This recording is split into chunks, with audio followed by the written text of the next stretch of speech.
Mark సువార్త 1వ అధ్యాయము 16వ వచనం నుండి. ఆయన గలిలయ సముద్ర తీరమున వెళ్ళుచుండగా సీమోనును సీమోను సహోదరుడు అంద్రెయు సముద్రముల వలవేట చూచెను. వారు జాలరులు.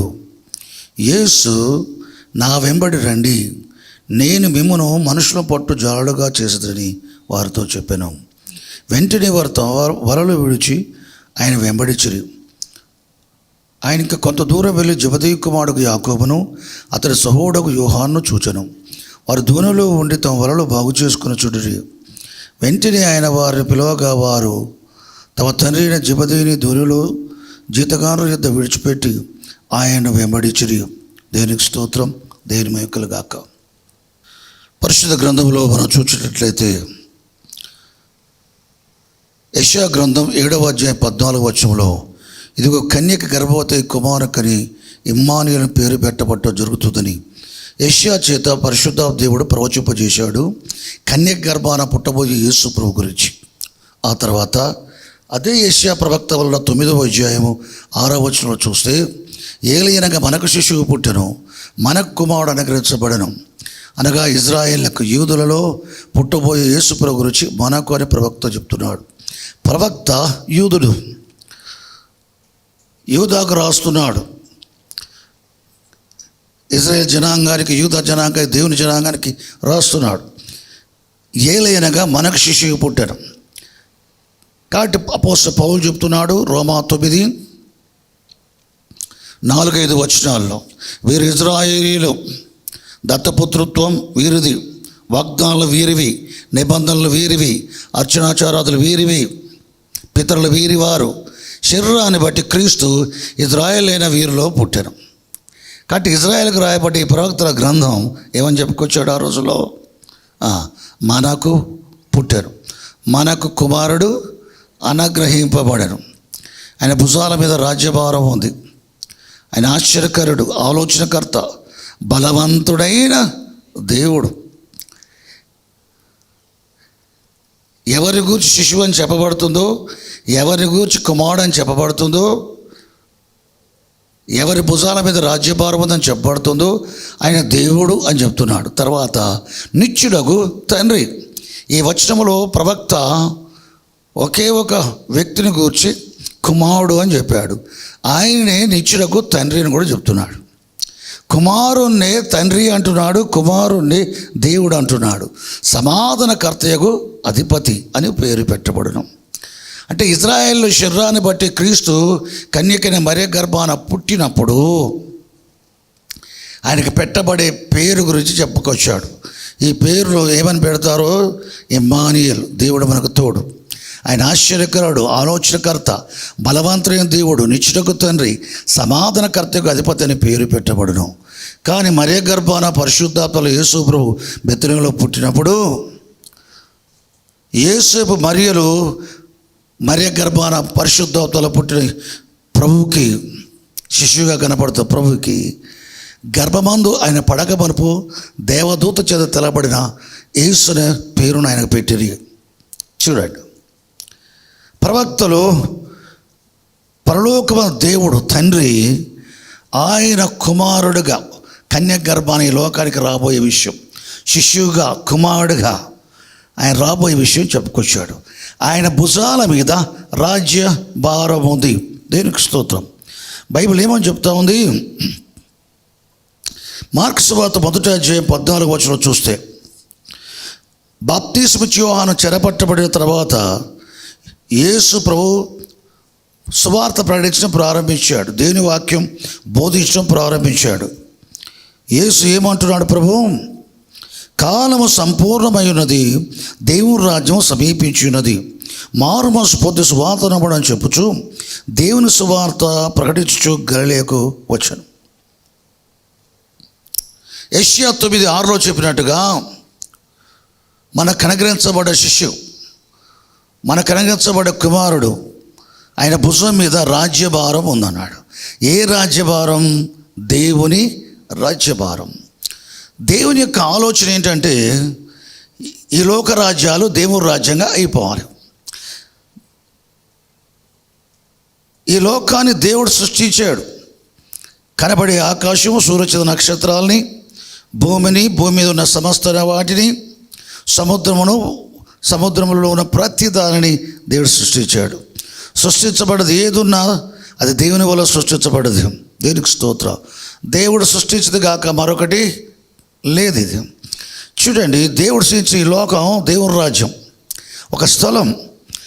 దేవుడు తన పోలిక స్వరూపంలో నరుడు స్త్రీగా పురుషుడిగా సృష్టించాడు.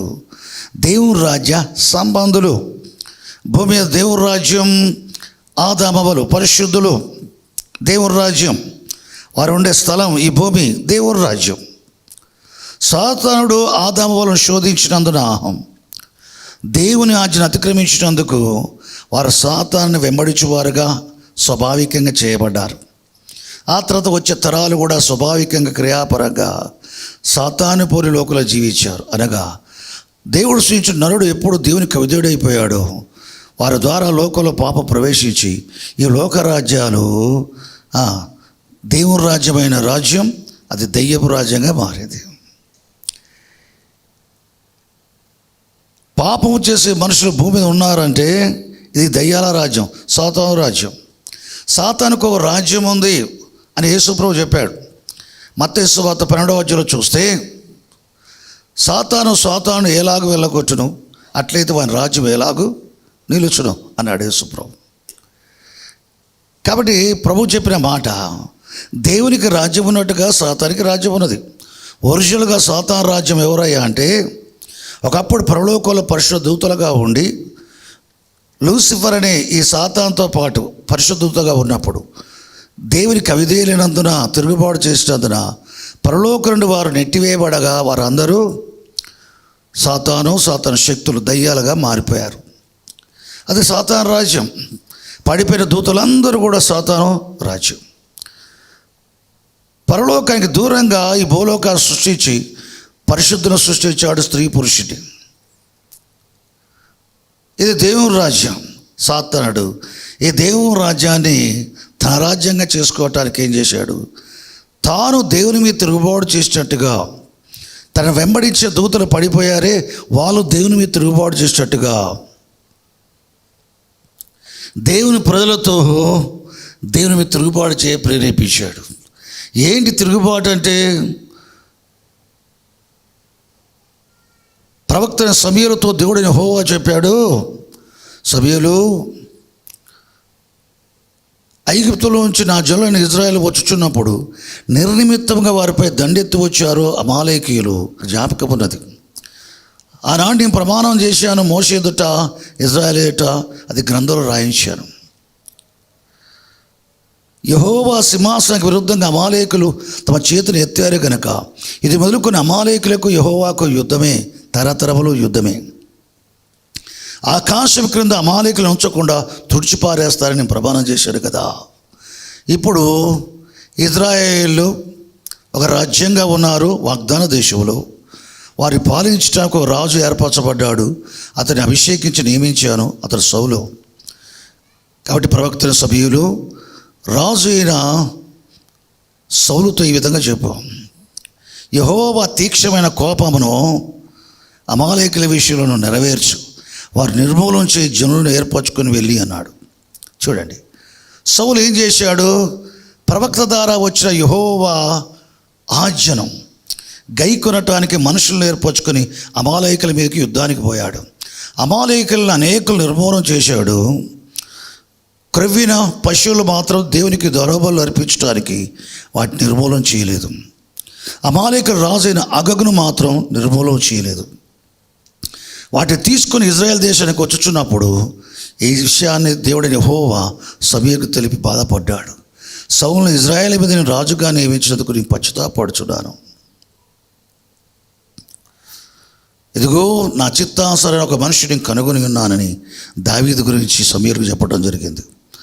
సమూయేలు కోపావేశుడై రాత్రంతా ప్రార్థన చేస్తూ ఉదయకాలమున సౌలుండే స్థలానికి వెళ్ళినప్పుడు సౌలు ఎదుర్కొంటూ వచ్చేసి, నా ఏళ్ళేవాడా, దేవుని చిత్తాన్ని నెరవేర్చాను అన్నాడు. అట్లయితే నాకు వినబడుతున్న రంకెలు ఏంటి? పశువుల రంకెలు. అవి క్రొవ్వినవి నా ఏళ్ళవాడా యెహోవాకు బలులు అర్పించడానికి. చూడండి, దేవుడు ఆజ్ఞాపించు దాన్ని గై కొనకపోవటం వల్ల నీ బలులు అర్పించడం వల్ల దేవుడు సంతోషిస్తాడా? దేవుని ఆజ్ఞను అతిక్రమించడం అనేది దేవుని మీద తిరుగుబాటు చేయట సోద చెప్పుడు అనే పాపంతో సమానము అని చెప్పుకొచ్చాడు. దేవుడు ఆజ్ఞాపించిన దాన్ని అతిక్రమిస్తే అది దేవుని మీద తిరుగుబాటు చేయట అని సమూయేలు చెప్తున్నాడు. సౌలు ఏ విధంగా తిరుగుబాటు చేశాడు? దేవుడు ఆజ్ఞాపించిన దాన్ని అతిక్రమించాడు. ఆదాములు ఏమి తిరుగుబాటు చేశారు? దేవుని మీద ఆజ్ఞాపించిన దాన్ని అతిక్రమించారు. పరలోకల పరిశుద్ధ దూతల పరివారం, వారిలో ప్రముఖుడుగా ఉన్న లూసిఫర్ ఏం చేశారు? దేవుని సేవించాల్సిన బదులుగా దేవునిలాగా సేవించబడాలని, దేవుని అధికారానికి లోబడాల్సిన బదులుగా దేవుని వలె అధికారం చేయాలని, దేవుని సముఖం నుండి సేవించాల్సిన బదులుగా అధికారం లోబడాల్సిన బదులుగా దేవుని సింహాసనాన్ని అధిష్ఠించాలని, ఈ విధంగా దేవుడు ఏ ఉద్దేశంతో వారిని సృజించి నియమించాడో వారి చేతికి ఇచ్చిన పనికి మించి వారు ఆశించారు. దేవుని చిత్తంగా దాన్ని చేయడానికి ప్రయత్నిస్తే అది తిరుగుబాటు చేయటమే పాపమే. కాబట్టి బైబిల్ చెబుతూ ఉంది, ఆజ్ఞాతిక్రమమే పాపం. తిరుగుబాటు చేయట పాపం. ఆదాములతో పాటు ఆ తర్వాత వచ్చిన తరతరాలకు వస్తున్న మనుషులందరూ కూడా దేవుని ఎరగక దేవునికి వేరుగా జీవించి నశించిపోతున్నారు. ఒకవేళ దేవుడు పరిచయమైనా దేవుని అంగీకరించకపోవటం, దేవుడు అర్థమైనాక కూడా దేవుని ఎరిగియు దేవునిగా మహేపరచలేదు అని పౌలు రోమీయులకు రాసిన పత్రిక 1వ అధ్యాయంలో చెప్పుకొస్తున్నాడు. ఆయన కృతజ్ఞాస్తులు చెల్లింపలేదు కానీ తమ వాదములు ఎంతో వ్యర్థులేరి అని ఉంది. దేవుని ఎరిగి అంగీకరించకపోవటం. మరి సంఘాల్లో ఉండేవారు ఎవరు? దేవుని ఎరిగి అంగీకరించిన వారు ఉంటారు దాదాపుగా. కానీ ఏం చేస్తూ ఉంటారు? అప్పుడప్పుడు దేవుని చేత నియమించబడ్డవారైనా బైబిల్లో అనేకులు దేవుని ఆజ్ఞను అతిక్రమించి తిరుగుబాటు చేసే వారికి ఎంచబడ్డట్టుగా మనమును దేవుడు ఆజ్ఞాపించి దాన్ని అతిక్రమించి తిరుగుబాటు చేసేవారికి ఉన్నాం. పరలోకములో దేవుని మీద తిరుగుబాటు చేశారు లూసిఫర్తో పాటు దూతలు. వారు త్రోసివేయబడి దయ్యాలుగా చేయబడ్డట్టుగా భూమి మీద కూడా మన ఆది మానవుడైన ఆదాముతో పాటు అతని భార్యతో పాటు దేవుని ఆజ్ఞను అతిక్రమించి తిరుగుబాటు చేశారు. తిరుగుబాటు చేసే ప్రతి ఒక్కరూ సాతాను సంబంధులు. అనగా దేవుడు ఆజ్ఞాపించిన దాన్ని అతిక్రమించే ప్రతి ఒక్కరూ సాతాను రాజ్యం. దేవుడు ఈ లోకాన్ని మొదట దేవుని రాజ్యంగానే కలగజేశాడు. దేవుడు ఎప్పుడు దయ్యాల రాజ్యాన్ని కలగజేయడు. పాపము, శాపము, దరిద్రము, పగ, ఈర్ష్య, మత్సరము, అసూయ, హత్యలు, దోచుకోవటం, లంచం, ఈ విధంగా మనుషులు కలిగి ఉండటానికి దేవుడు సృష్టించలే. దేవుని రాజ్యంలో అవి ఉండవు. అది దయ్యాల రాజ్యం. వ్యాధులు, రోగములు, లోపములు, కష్టాలు, కన్నీళ్ళు, శత్రువుతో దోచుకోవటం, దాచుకోవటం, అన్యాయం చేయటం, అబద్ధం చెప్పటం, అపవిత్రత కలిగి ఉండటం, ఇవన్నీ కూడా సైతాన్ రాజ్యం. దేవుని రాజ్యంలో నీతి ఉంటుంది. ఏముంటుంది? సమాధానం ఉంటుంది, శాంతి ఉంటుంది, పరిశుద్ధాత్మ అందరి ఆనందం ఉంటుంది. దేవునికి స్తోత్రం. సాతాను రాజ్యంలో ఆనందం ఉండదు. ఆ మనుషులలో సమాధానం, సంతోషం ఉండదు. చూడండి, రిక్ జాయినర్ అని ఒక దైవజనుడు అమెరికా దేశంలో ప్రవక్త. ఆయన పరలోక దర్శనాలు అనేకములు ఉన్నాయి ఆయనకు. చివరి దినాలలో ఎండ్ టైమ్ ఈవిల్ ఆర్మీ అంటే చెడ్డ ఆత్మల సైన్యాలు ఎట్లా పనిచేస్తాయో ఆయన కలిగిన దర్శనాలు కూడా రాశాడు. చాలా విశేష దర్శనాలు ఆయనకున్నాయి. దేవునికి స్తోత్రం. ఆయన రాస్తూ ఏం చెప్పుకొచ్చాడు తెలుసా? ఈ అగాధం నుంచి వచ్చి, పాతాళలోకి నుంచి వచ్చి ఈ దయ్యములు మనుషుల్లో అసూయ పుట్టిస్తాయి. ఒకరొకరు అరుచుకున్నట్టుగా, ఒకరొకరు గొడవ పెట్టుకున్నట్టుగా, భేదాలు కలిగించే విధంగా, కొట్టుకునే విధంగా, చంపుకునే విధంగా, అన్యాయం చేసుకునే విధంగా ఇవన్నీ చేపిస్తాయి అని చెప్పుకొచ్చారు. ఇతర సమయాల్లో ఈ దయ్యాలని కలిసినప్పుడు వీళ్ళు కూడా తిట్టుకుంటారట. దయ్యాలు కొట్టుకుంటారట, తిట్టుకుంటాయట, అరుచుకుంటాయట. వాళ్ళల్లో కూడా భేదాలు వస్తాయి. సాతాను ఆజ్ఞాపించిన తర్వాత మనిషి విషయంలో పనిచేయడానికి అందరూ ఏకీపిస్తారట. మిగతా సమయాల్లో ఏం చేస్తాయి? వాళ్ళు కూడా తిట్టుకుంటారు, బూతులు అరుచుకుంటారు, అసూయ కలుగుంటారు, ద్వేషం కలుగుంటారు, అన్నీ ఉంటారు. వాళ్ళల్లో ఉన్న లక్షణాలే మనుషుల్లో కనబడతాయి. మనుషులు కనబడ్డట్లయితే వాళ్ళు ఎట్లా దయ్యపు రాజ్యమో వీళ్ళు కూడా దయ్యపు రాజ్యమే. దేవుని రాజ్యం అంటే నీతి ఉంటుంది, సమాధానం ఉంటుంది, పరిశుద్ధ ఆనందం ఉంటుంది. దేవునికి స్తోత్రం. యోహాను చెరపట్టబడిన తర్వాత యేసు దేవుని రాజ్యం సమీపించి ఉన్నదని ప్రారంభించాడు. ఎందుకు తెలుసా? ఏలైనగా మనకు శిశువు పుట్టారు, యేసు ప్రభు. మన కుమారుడు అనుగ్రహించబడిన యేసు ప్రభు. ఆయన భుజం మీద ఉంది దేవుని రాజ్య భారం. కాబట్టి యేసు ప్రభు పరిశుద్ధాత్మ అభిషేకించబడిన తర్వాత దేవుని రాజ్యం సమీపించి ఉన్నది కాగా మారుమనసు పొంది సువార్తని నమ్మండి. బ్రతుకుల్లో మార్పు చెందాలా? సువార్త ఏంటి? నేను చచ్చిపోయి లేస్తాను, నా యందు విశ్వాసం వచ్చేవాడు పాపక్షేపణ పొందిన వాడి మార్పు చెంది వాడు చచ్చిపోయినా మృత పునరుద్ధరణమందు తిరిగి లేస్తాడు. దేవునికి స్తోత్రం. యేసు చనిపోయి లేచెను అని విశ్వసించేవాడు చనిపోయినను వాడు బ్రతుకుతాడు. ఇది సువార్త. ఆయన చనిపోయి లేచిన సువార్త. ఆయన చనిపోయి లేచని నువ్వు నమ్మితే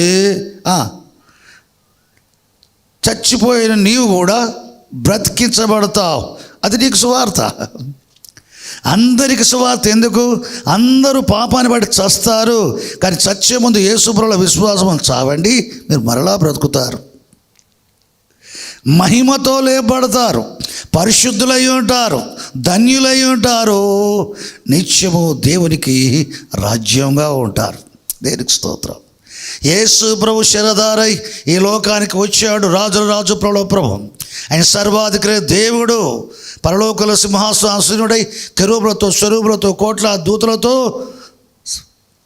వర్తమాన భూత భవిష్యత్ కాలంలో ఉండు సర్వాధికారియకు దేవుడకు ప్రభు పరిశుద్ధుడు, పరిశుద్ధుడు, పరిశుద్ధుడి మానక రాత్రి పగలు ఆరాధించబడే దేవుడు. కన్య గర్భాన పుట్టిన దేవుడు, యూదా గోత్రంలో పుట్టిన దేవుడు, దావీదు కుటుంబంలో పుట్టిన దేవుడు, మనిషిగా పుట్టిన దేవుడు, ఇజ్రాయేల్ జనాంగములో పుట్టిన దేవుడు. దేవునికి స్తోత్రం. ఆయన ఎందుకు వచ్చాడు అంటే ఈ లోక రాజ్యాల్ని దేవుని రాజ్యంగా చేయడానికి వచ్చాడు. హల్లెలూయా. కాబట్టి ఆయన ఏం చేస్తున్నాడు? దేవుని ఆత్మతో అభిషేకించబడవాడై, శక్తితో అభిషేకించబడవాడై దేవుని రాజ్య సువార్త ప్రకటించ ప్రారంభించాడు. ఆయన ప్రకటిస్తూ ఉంటే వినేవారు అనేకులు ఆయనలో విశ్వాసం ఉంచారు. ఆయన బోధను నమ్మి ఆయనలో విశ్వాసం ఉంచి పాపక్షేపణ పొందిన వారే స్త్రీలు, పురుషులు అనేకులు ఆయన వెంబడించువారయ్యారు. సంపూర్ణంగా ఆయనతో పాటు ఉండి ఆయన వలె పని చేయటానికి సమస్తాన్ని విడిచిపెట్టి వెంబడించేవారు ఉన్నారు. కుటుంబ జీవితాలు, పొలం పనులు, వృత్తులు, జీవనోపాధి నిమిత్తం ఆయా పనులు చేసుకుంటే జనాలు కూడా యేసులో విశ్వాసం ఉంచి ఆయన వెంబడించేవారు కూడా ఉన్నారు. ఆయనలో విశ్వాసం వచ్చిన వారందరూ కూడా ఆయన నామమున పాపక్షేపణ పొందిన వారై ఆయన వెంబడించి శిష్యులుగా మార్చబడ్డారే వారందరూ దేవుని రాజ్య సంబంధులు. ఎవరు యేసు ప్రభువులో విశ్వాసం వల్ల స్వాభావికంగా మారిపోయేసి క్రియాపరంగా మార్పు కలిగి ఉంటారో వారు దేవుని రాజ్యం. అందుకని ఒకరోజు యేసు ప్రభువుని అడిగాడు ఒక పరిసయ్యుడు,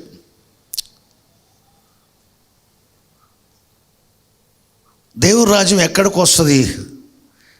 దేవుని రాజ్యం ప్రత్యక్షంగా రాదు, అది ఇక్కడ అక్కడ అని చెప్ప వీలు కాదు.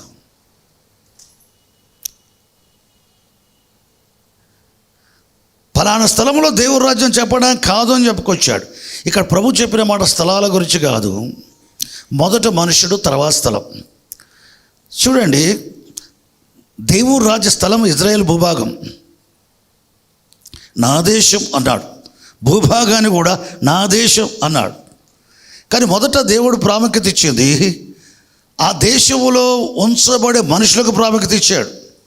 అబ్రహాం, ఇస్సాకు, యాకోబుల సంతానము వారు ఐగుప్తులో ఉంచబడ్డారు, లక్షాధిపతులుగా చేయబడ్డారు. భూమి మీద తనకు రాజ్యంగా ఉండటానికి ఒక జనం కావాలి. కాబట్టి ఏం చేశాడు? ఐగుప్తులోని ఇజ్రాయెల్తో దేవుడు యెహోవా నిబంధన చేశాడు.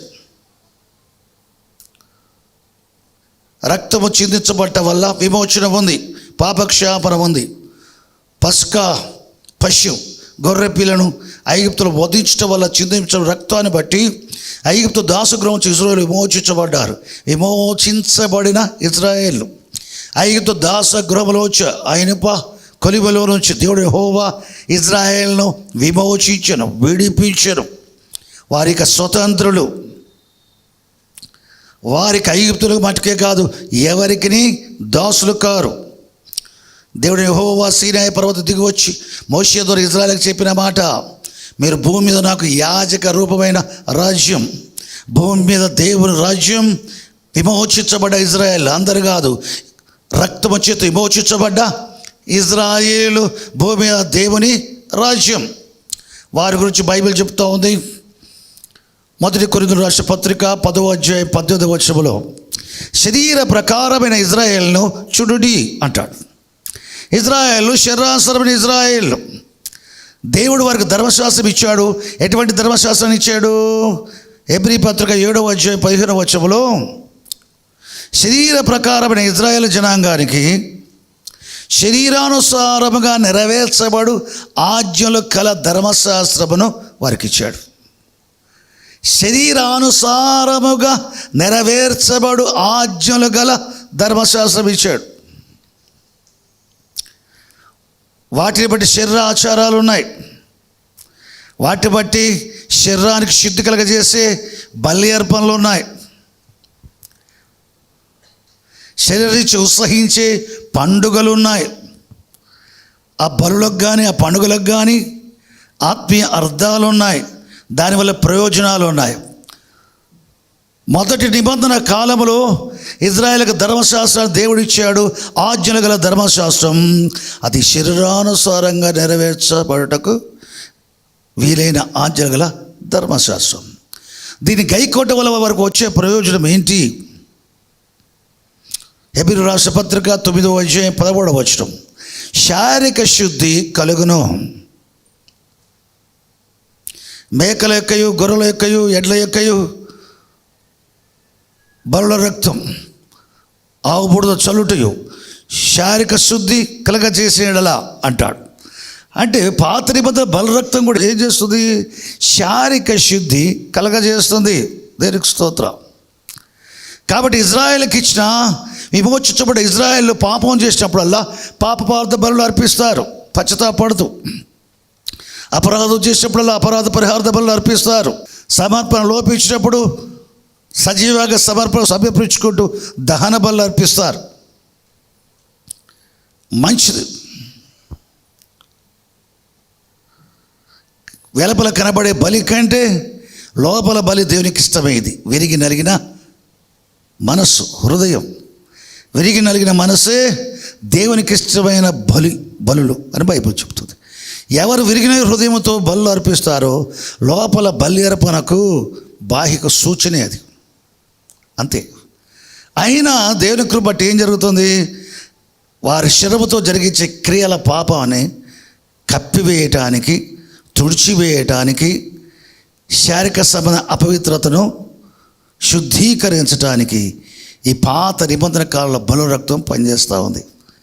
అంటే వీరు శరీరానుసారంగా నెరవేర్చే ఆజ్ఞల ధర్మశాస్త్రాన్ని శరీరానుసారమైన ఇజ్రాయేలుకే ఇవ్వబడిందంటే భూమి మీద దేవుని యాజక రూపమైన రాజ్యము శరీర సంబంధమైంది. మీరు సువార్తలో చూస్తే ఒక శతాధిపతి తన దాసుడు రోగి మిగుల బాధపడుచుండగా యేసు ప్రభువును గూర్చి విని సమాజ మందిరపు అధికారులు ఇద్దరు పంపించగా, ఈ మనుషుడు యోగ్యుడు నీ వలన మేలు పొందటానికి, మన జనులకు యూదా జనాంగానికి కపెర్నహూములో సమాజ మందిరాన్ని కట్టించింది ఆయనే. ప్రభు అన్నాడు, నేను వచ్చి అతని దాసును స్వస్థపరుస్తారు. బయలుదేరి వెళ్ళుచుండగా ప్రభు తన ఇంటికి వస్తున్నాడని శతాధిపతి ఎరిగిన వాడే తన స్నేహితుల్లో ముఖ్యులు పంపించాడు యేసుప్రభు దగ్గరికి. ప్రభువా, నా ఇంటికి వచ్చి ఒక యోగ్యుని కాను, నేను కూడా అధికారానికి లోబడిన వాడను, నేను సహా అధికారం లోబడివాడను, నా చేతి కింద సైనికులు ఉన్నారు, నా అధికారానికి వాళ్ళు లోబడతారు. ఒక రమ్మంటే వస్తారు, ఒకరిని పొమ్మంటే పోతారు. నాపై అధికారులు కూడా నన్ను శాసిస్తే వారు రమ్మంటే వెళ్తాను, పొమ్మంటే పోతాను. అదేవిధంగా వ్యాధులపై, రోగములపై, దెయ్యములపై, ఈ లోకంపై, సర్వశరీరులపై నీకు అధికారం ఉంది. ఒక్క మాట చెప్తే ఆజ్ఞాపిస్తే జరిగిపోద్ది. మాట మాత్రం సెలవియ్యు, నువ్వు ఇంటికి రాని అవసరంలా, నా ఇంటికి నువ్వు వచ్చుటకు నేను యోగ్యుడంగాను. మాట మాత్రం సెలవేమో, నా దాసుడు బాగుపడతాడు, స్వస్థపరచబడతాడని చెప్పుకొచ్చాడు. ఇక్కడ మాటతోటి అద్భుతాలు, సూచక్రియలు, మహత్కారాలు, స్వస్థతలు జరుగుతాయని విషయం ఒక్కటే మాత్రమే కాక, యేసు ప్రభు వాటికి అన్నిటిపైన అధికారం ఉందన్న సత్యాన్ని శతాధిపతి గ్రహించాడు. దేనికి స్తోత్రం. రాజ్య సంబంధులు గ్రహించలేదు. యేసు ప్రభు చెప్పాడు, పరలోక రాజ్యమందు అబ్రహాము, ఇస్సాకు, యాకోబులతోనూ సకల ప్రవక్తలతోనూ తూర్పు నుండి, పడమర నుండి, ఉత్తరం నుండి, దక్షిణ నుంచి అనేకులు వచ్చి దేవుని రాజ్యంలో కూర్చుంటుట, రాజ్య సంబంధం చూచి వారు వెలపల ఉండుట, రాజ్య సంబంధులు చూచి పళ్ళు పడపడ కొరుకుతారట. ఎవరి రాజ్య సంబంధులని యేసు ప్రభు ఎవరి గురించి చెప్తున్నాడు? ఇజ్రాయేల్ గురించి. భూమి మీద దేవుని రాజ్యం శరీర ప్రకారం ఇజ్రాయేలు. ఈ శరీర ప్రకారం ఇజ్రాయేళ్ళు శరీరానుసారం నెరవేర్చగల ఆజ్ఞల ధర్మశాస్త్రాన్ని బట్టి వారు బలులు అర్పిస్తూ వారి రక్తం ద్వారా విమోచించబడి జనాంగమైనప్పటికీ పరిశుద్ధ జీవితాన్ని కలిగి ఉంటాలి. తప్పిపోతున్నారు. కాబట్టి తప్పిపోయినప్పుడల్లా వారు బలులు అర్పించి శారీరక శుద్ధి పొందుతున్నారు. శారీరక శుద్ధి.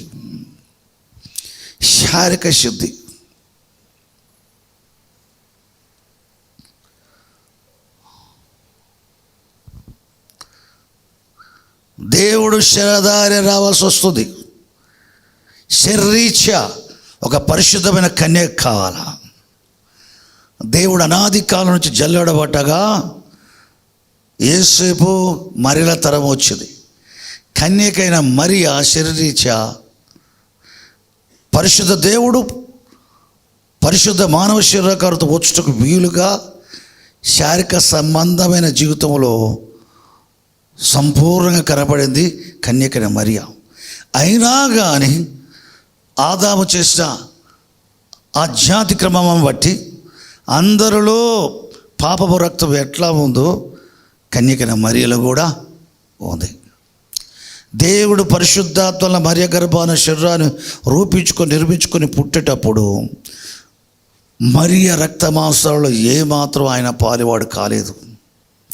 ఆయన కలిగిన రక్తమాంసాల శరీరం, ఆత్మ దేవుని ఆత్మ వల్ల కలిగింది తప్ప మరొకటి కాదు. పరిశుద్ధాత్మల కలిగినది ప్రభుదూత. తర్వాత వచనాలు చూస్తే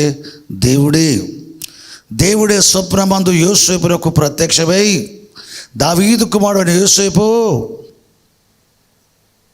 నీ భార్య అయిన మరియను చేర్చుకోవడానికి భయపడకు, ఆమె గర్భము ధరించినది పరిశుద్ధాత్మ వలన కలిగినది. ఇదిగో కన్యక గర్భవతి కుమారుని కనును అని చెప్పుకొచ్చారు.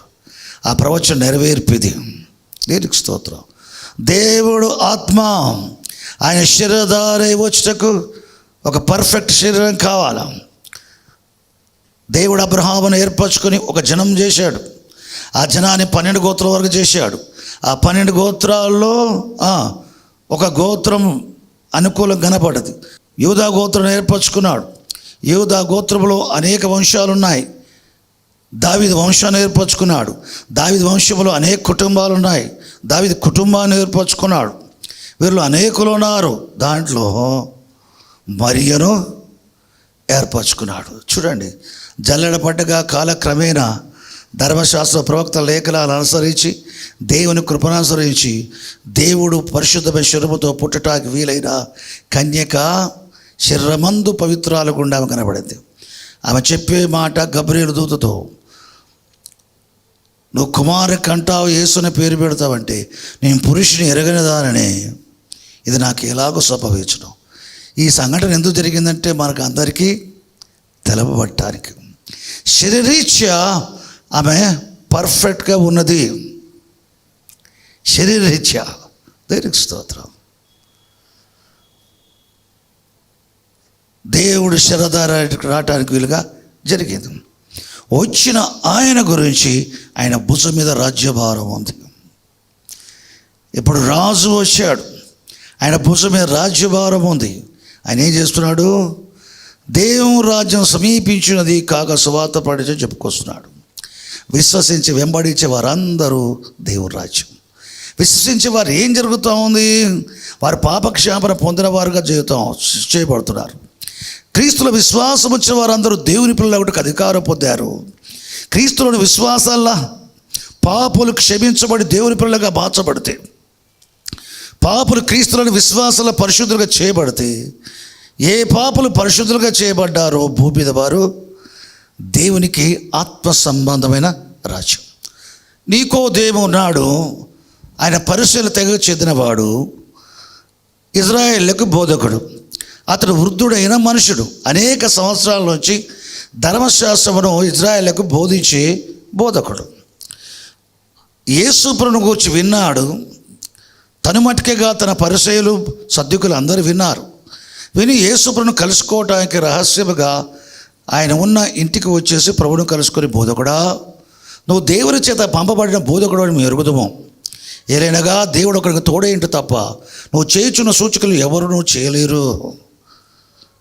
కాబట్టి మేము అనగా పరిశీలమైన మేము, బోధకులమైన మేము, నువ్వు దేవుని యుద్ధ నుండి వచ్చిన బోధకుడని మేము ఎరుగుదుము, బోధకులమైన మేము ఎరుగుదుము అని చెప్తున్నాడు. అప్పుడు యేసు ప్రభు ఏం చేశాడు తెలుసా? నికోదేమును చూచి, ఒకడు పైనుండి జన్మించితేనే కానీ, మరలా తిరిగి క్రొత్తగా జన్మించితేనే కానీ దేవుని రాజ్యం చూడలేడని నిశ్చయంగా చెప్పుచున్నాను. ఒకడు తల్లి గర్భంలో చేరి మరలా వృద్ధుడైన మనుషుడు తల్లి గర్భంలో చేరి మరలా చిన్న శిశువుగా పుట్టడం ఎలాగూ సాధ్యం? నికోదేము ఆలోచిస్తున్నాడు శరీరాన్ని గురించి. తాను వృద్ధుడైన మనుషుడు మరలా జన్మించాలంటే నేను మరలా తల్లి గర్భంలో చేరాలా, చిన్న శిశువుగా పుట్టాలా అని ఆలోచిస్తున్నాడు. అనగా ఆత్మను గూర్చే జ్ఞానము ఇజ్రాయేలు బోధకుడు నికోదేముకి లేదు. ఆత్మను గూర్చే జ్ఞానము ఇజ్రాయేలు బోధకులకు లేదు అని అంటే ఇజ్రాయేలుకు లేదు. వారు ఏమనుకుంటున్నారు? ఇజ్రాయేలు శరీరులు, ఇజ్రాయేలు మేము రాజ్య సంబంధులం, దేవుని రాజ్య సంబంధులం. శరీర సంబంధమైన రాజ్యం, భూమి మీద శారీరక సంబంధ రాజ్యం, ఇహ సంబంధ రాజ్యంగానే వారు ఆలోచిస్తున్నారు. మనుషులు అనగా శరీరులే అనుకుంటున్నారు.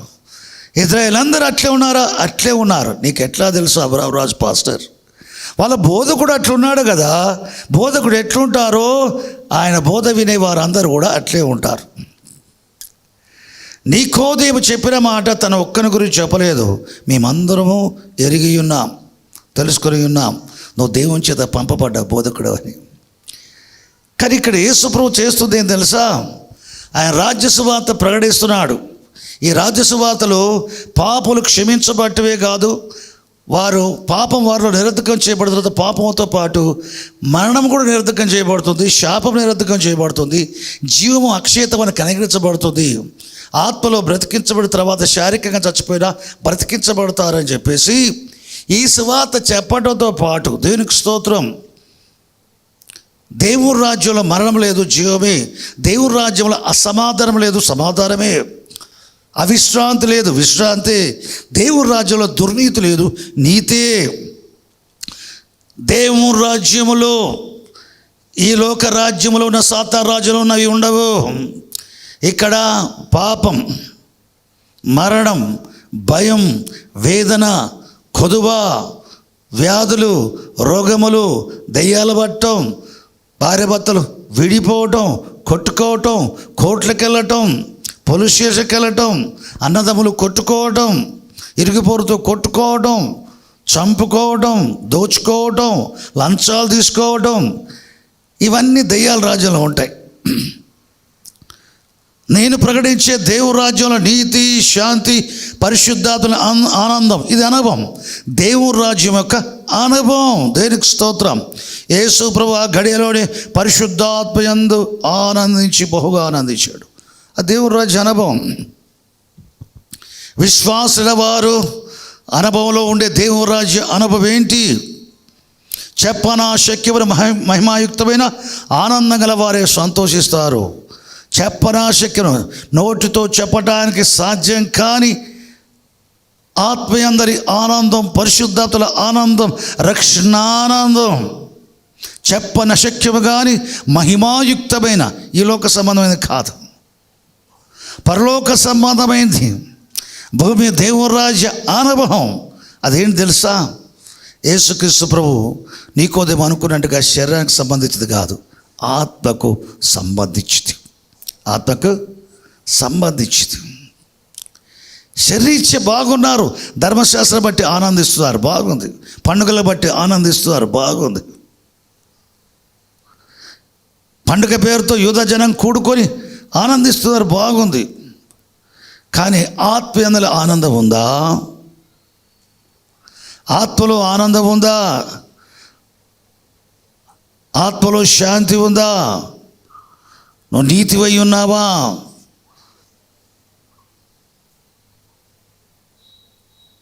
నీ జీవితంలో, నీ కుటుంబంలో నీతి ఉందా? శాంతి ఉందా? మీ కుటుంబాల్లో భార్యాభర్తలు, పిల్లలు, కుటుంబాలుగా, వ్యక్తిగతంగా పరిశుద్ధాత్మ ఆనందాన్ని కలిగి ఉన్నారా? అది దేవుని రాజ్యం. ఒకడు క్రొత్తగా జన్మించితే కానీ దేవుని రాజ్యం చూడలేడు. వృద్ధుడైన మనుషులు తల్లి గర్భంలో చేరి మరలా చిన్న శిశువుగా పుట్టడం ఎట్లా అని అనుకునేది తన శరీరాన్ని గురించి. యేసు ప్రభు మాట్లాడుతున్నది ఇశ్రాయేలు శరీరీత్యా రాజ్య సంబంధాలుగా దేవుని రాజ్య సంబంధాలుగా ఎంచబడుతున్నారు. ఇక్కడ యేసు ప్రభు వచ్చింది ఇహ సంబంధమైన రాజ్యాన్ని స్థాపించడం రాలా. ఈ లోక రాజ్యాలు దేవుని రాజ్యం అగాల, ఏవాలా? ఆత్మ సంబంధమైన రాజ్యంగా కావాలా. దేవుడు ఆత్మ, మనుషులు ఆత్మలు. ఆత్మలో చచ్చి శరీరీత్యా బతికండి, శరీరాన్ని బట్టి దేవుని రాజ్యంగా ఎంచబడటం అంతవరకే కాదు, అది ఆరంభం. దేవుడు మొదట నేలలోంచి శరీరాన్ని నిర్మించాడు. ఇదివరకే దేవుళ్ళు ఉన్న ఆత్మను నాసికారంధ్రాల గుండా అతనిలో ప్రవేశపెట్టాడు. చూడండి, నరును సృజించినప్పుడు మొట్టమొదట భూమి మీద నేలలో నుంచి శరీరాన్ని సృజించాడు. అదేవిధంగా శరీర ప్రకారం ఇజ్రాయేల్ తయారు చేశాడు. ఇప్పుడు ఏం కావాలా? ఆత్మ సంబంధమైన రాజ్యంగా చేయబడాలి. దేనికి స్తోత్రం. 37వ అధ్యాయ యెహెజ్కేలు గ్రంథంలో ఎండిన ఎముకలు అవి కదిలించబడ్డాయి, మాంసం కూర్చోబడింది, కప్పబడింది, నరాలు కప్పబడ్డాయి, చర్మంతో కప్పబడ్డాయి. వాటిలో ఆత్మ లేదు. ఇప్పుడు శరీరాలు తయారయ్యాయి. దేవుని ఆత్మ కుమ్మరించబడగా వాళ్ళు గొప్ప సైన్యంలో నిలబడ్డారు. ఆత్మ లేనప్పుడు ఉట్టి శరీరాలే. విమోచించబడే ఇజ్రాయేల్ శరీరమే. కానీ వీళ్ళకి ఆత్మానుభవం కావాలి, ఆత్మ ఆనందం కావాలి. దేనికి స్తోత్రం. ఆత్మ సంబంధం, దేవుని రాజ్య అనుభవం కావాలి. దానికి ఏం చేయబడాలా? కొత్తగా జన్మించాలా. దేవుని రాజ్యాన్ని చూడటం అంటే అనుభవంలో ఎరగటం. దేవుడు ఆత్మ, అక్కడ ఉండేదంతా ఆత్మసమ శరీరాలు పరలోకాలు. ఇక్కడ మీరు కూడా ఆత్మలే, కాకపోతే శరీరంలో ఉన్నారు. శరీరమే మనిషి అనుకుంటున్నారు, శరీరంలో ఉన్న ఆత్మ మీరు. దేనికి స్తోత్రం. ఇప్పుడు ఆయన క్రొత్తగా జన్మించాలా. శరీరంలో ఉన్న ఆత్మ క్రొత్తగా జన్మించాలి. ఎట్లాగూ? శరీర మూలంగా జన్మించింది శరీరం, ఆత్మ మూలంగా జన్మించింది ఆత్మ. ఈ శరీర మూలంగా జన్మించింది, నా ఆత్మ ఆత్మ మూలంగా జన్మించింది. ఆ మాటలో యేసుప్రభు చెప్పినప్పుడు అక్కడ రాయబడింది. యోహాను ఆత్మ అనే అక్షరం పెద్దగా రాశాడు. ఆత్మ, ఆత్మ మూలముగా పెద్ద అక్షరాలతో కూడా ఆత్మ. ఆత్మ మూలంగా జన్మించింది ఆత్మ అన్నప్పుడు చిన్న అక్షరాలు పెట్టాడు. ఆ చిన్న అక్షరాల ఆత్మ మన ఆత్మ. ఇది కలిగింది ఆ పెద్ద అక్షరాలు రాయబడ్డ ఆత్మ. ఆ ఆత్మ దేవుడు ఆత్మ. ఆ ఆత్మ మూలంగా జన్మించింది మన ఆత్మ. శరీర మూలంగా జన్మించింది శరీరము. చూడండి, మన తల్లుల శరీర మూలంగా జన్మించింది శరీరం. దేవుడు ఆత్మ, ఆయన మూలంగా జన్మించింది ఆత్మ. మన శరీరం జన్మించింది, మన ఆత్మ జన్మించింది. కానీ తిరిగి జన్మించుట, మరలా జన్మించుట అనేది శరీరానికి సంబంధించింది కాదు, అది ఆత్మకు సంబంధించింది. చాలామంది మూఢనమ్మకం ఏంటంటే మనుషుడు పుట్టి పెరిగి చచ్చిపోయిన తర్వాత వచ్చే జన్మ పునర్జన్మ ఉందని నమ్ముతారు. అది శరీరానికి లేదు. బైబిల్ చెప్పే పునర్జన్మ అది ఆత్మను గూర్చి చెప్పబడిన విషయం. తీతు పత్రిక 3వ అధ్యాయం 5వ వచనంలో చూస్తే, నీతిని అనుసరించి క్రియల మూలముగా కాక ఆయన కనికరము చొప్పుననే పునర్జన్మ సంబంధమైన స్నానము ద్వారాను పరిశుద్ధాత్మ మనకు నూతన స్వభావం కలగజేయటం వలన మనలను మరలా జన్మింపజేసను. దేవుడు మనలను మరలా జన్మింపజేసను. పునర్జన్మ ఇది. ఈ పునర్జన్మ శరీరాన్ని గురించి వాక్యం చెప్పడం లేదు. ఈ పునర్జన్మ మన ఆత్మల గురించి చెబుతూ ఉంది. దేవునికి స్తోత్రం. విమోచించబడ్డ ఇజ్రాయేలు రక్తము చేతని విమోచించబడ్డారు. వారి శరీర ప్రకారం తప్పులు చేసినప్పుడల్లా శుద్ధీకరించబడటానికి శారీరక బలి అర్పణలు చేసేవారు.